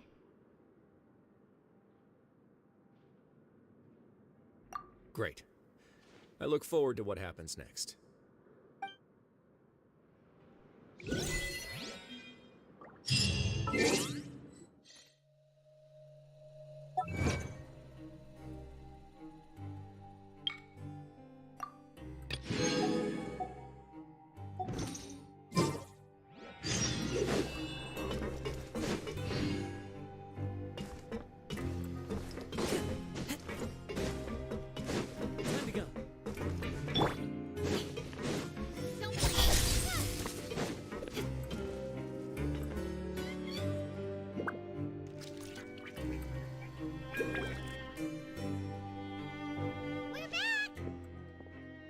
Welcome back. Do you want a cup of tea? How can you be so much like Risley, always drinking tea? Huh. Actually, now that you mention it, I just remembered something now. While I was sedated, I could still barely hear two people talking next to me. They were discussing everything, from the leaves to the water and even the teacups themselves. Must have been Risley and Sijwin. Yeah, I heard one male voice and one female, so it should have been the two of them. They really were just talking about brewing tea. I really can't make sense of this place. So, Traveler, Paimon, were you able to learn anything from Risley? Yeah, he explained everything. Very well. Then, would you mind checking your answers against my speculations? Yeah, I took the time to rest, so I'm feeling a lot more relaxed now. Nobody else is around, and Miss Sijwin is also busy with something or other, so let's just talk here. All right, then I'll posit my theories. I asked myself 3 questions. Firstly, why was Fremine affected by the primordial seawater? It was because he dove into the sea. My theory is, the long-lost primordial sea is probably very close to the fortress of Mirapede. Whoa, he's good. He got that right on the first try. That's our Lenny. Secondly, Risley's attitude changed dramatically during the course of our stay here. He ignored us completely at first, then suddenly roadblocked us. Why? I spent quite a long time thinking about this. If he has been monitoring the Fatui since the very beginning, he probably ignored us at first because he was hoping we could find Master Child for him. What's more, the Fortress of Mirapede is not part of Fontaine's court system, nor does it report to Iudex Nervulet.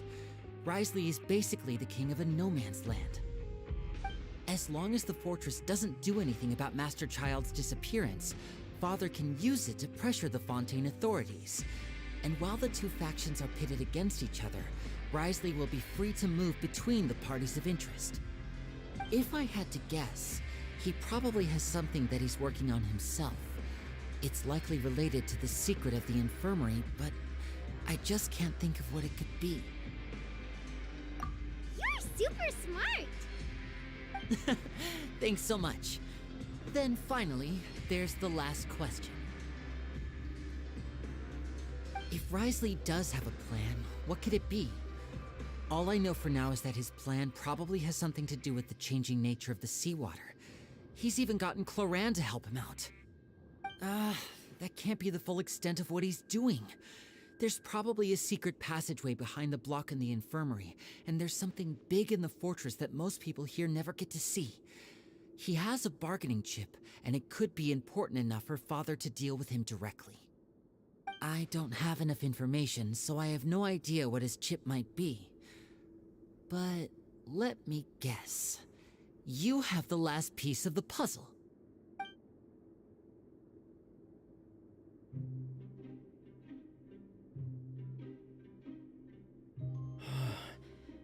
I can't believe it.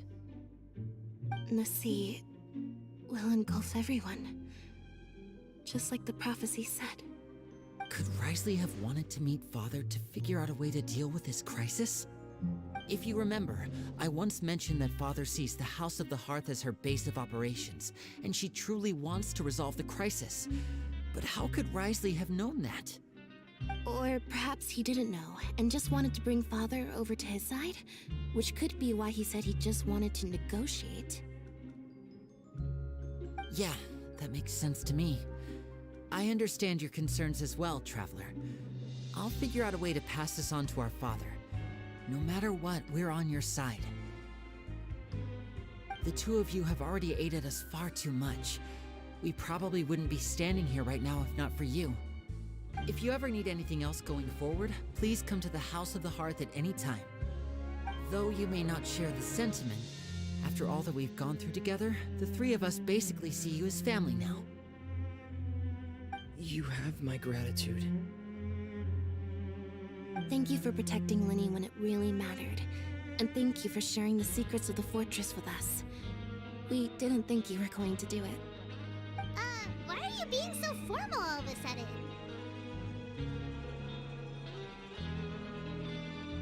Given your strength, you might not need our help at all. But if you are ever in danger, we will try our best to protect you. Aww, the sound of that makes Paimon feel all warm and safe inside.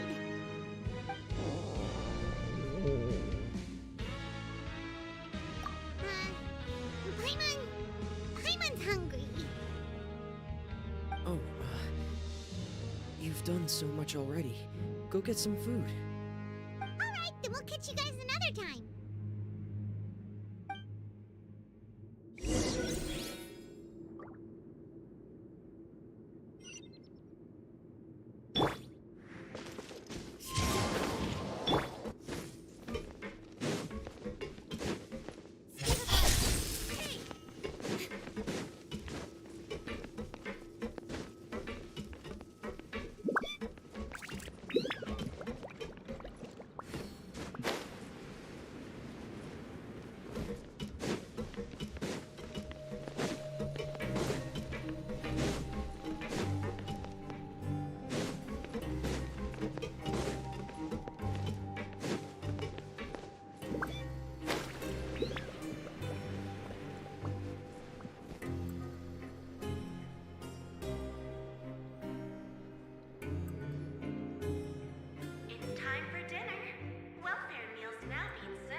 Pick up ours as well.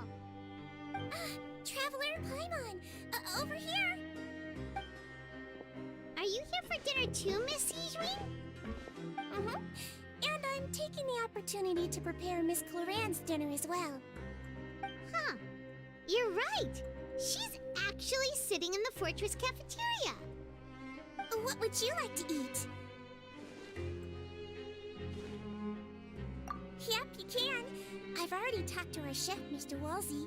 It's all on me today, so you can get whatever you'd like.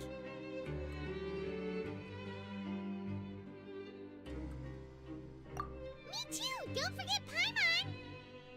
No problem. Just leave it to me.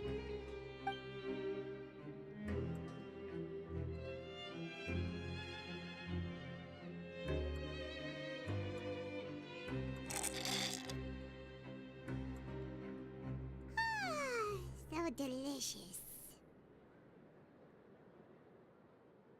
Paimon's so happy. Paimon wants to feast like this every day.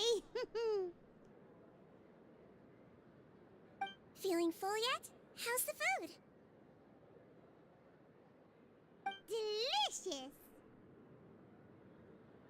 I'm so glad to see you all so happy. Oh, see, the expression on your face just now? The muscle here just moved, which suggests that you're feeling quite relaxed at the moment. Sigewinne, do you do this to help your patients or to better understand human beings? A bit of both, I suppose. I'm a Melusine, which means I'm very different from human beings. I must know what you're thinking if I want to take good care of you. You're really good at taking care of people. Even though you're so short, you still talk and act like an older sister. Really? You're reminded of an older sister? That's great to hear. Oh, and what did you mean back in Wriothesley's office? When you said that you were protecting Linny and his siblings as well? Oh, that. I Grace to look out for those children, especially that diver boy. I was getting a bit worried after hearing that something was wrong with the water. Thankfully, Glorand is very strong and managed to save him in the nick of time. His Grace also sealed the pipes after Glorand left, to make sure that Lenny wouldn't impulsively chase after his brother. Although the path was blocked, we still stationed some guards there to stop anyone from approaching. They were instructed to only open the door once Miss Glorand had returned. Oh, and I was keeping an eye on Mr. Linney as well. We had to press him, but we couldn't allow him to be in any real danger. You were all super considerate and really thought everything through. It's just what we do down here at the fortress. At least this has been His Grace's style for as long as he's been the leader. Oh, I really wish Monsieur Nervula would come down here more often too. I feel like he'd like it here, with all the darkness and chaos.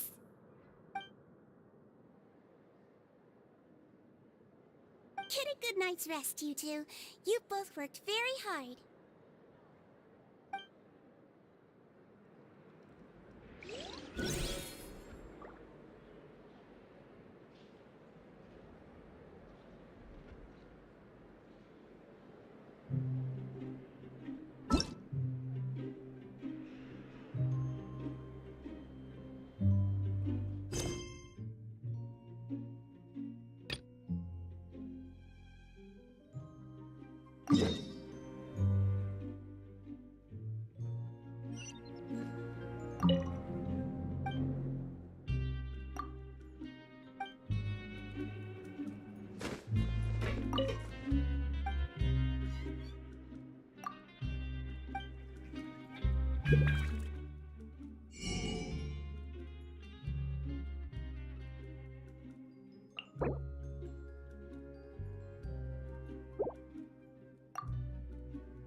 Grab yourself a welfare meal.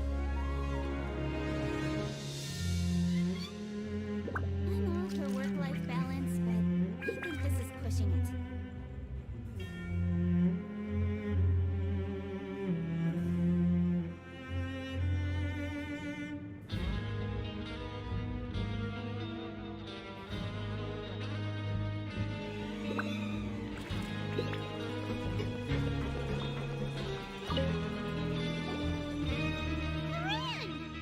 Ah, it's you two. How's dinner? It's all right. Miss Sijwin really put in a lot of effort. So we heard that Risley invited you to come down to help, and you saved Fremonade too! You sure work super fast! Oh, it was child's play. Still, Paimon didn't know even champion duelists could take on side jobs. Oh, and why aren't you eating with Sijwin and the Duke? Won't you get bored eating by yourself? Miss Sijwin was with you, and the Duke has business of his own. Actually, didn't Navia say that you went out for dinner with her as well? Yeah. First time in a long time. First time in a long time? So you mean you've gone out to dinner with her in the past? In the past, yes. You seem to be enjoying yourselves here.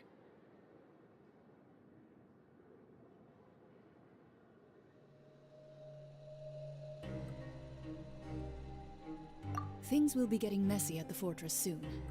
Don't run around unnecessarily.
this sauce.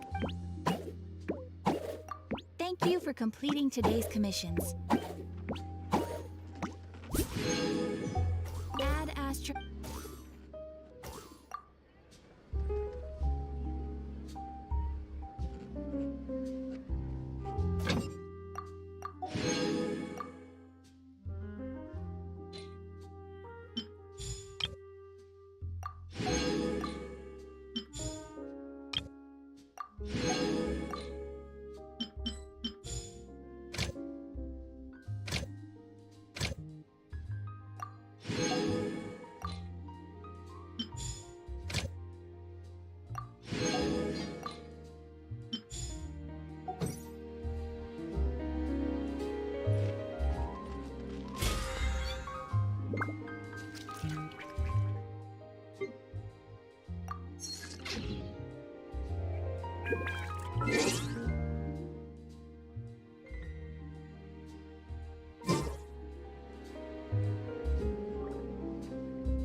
I'll ensure your safety.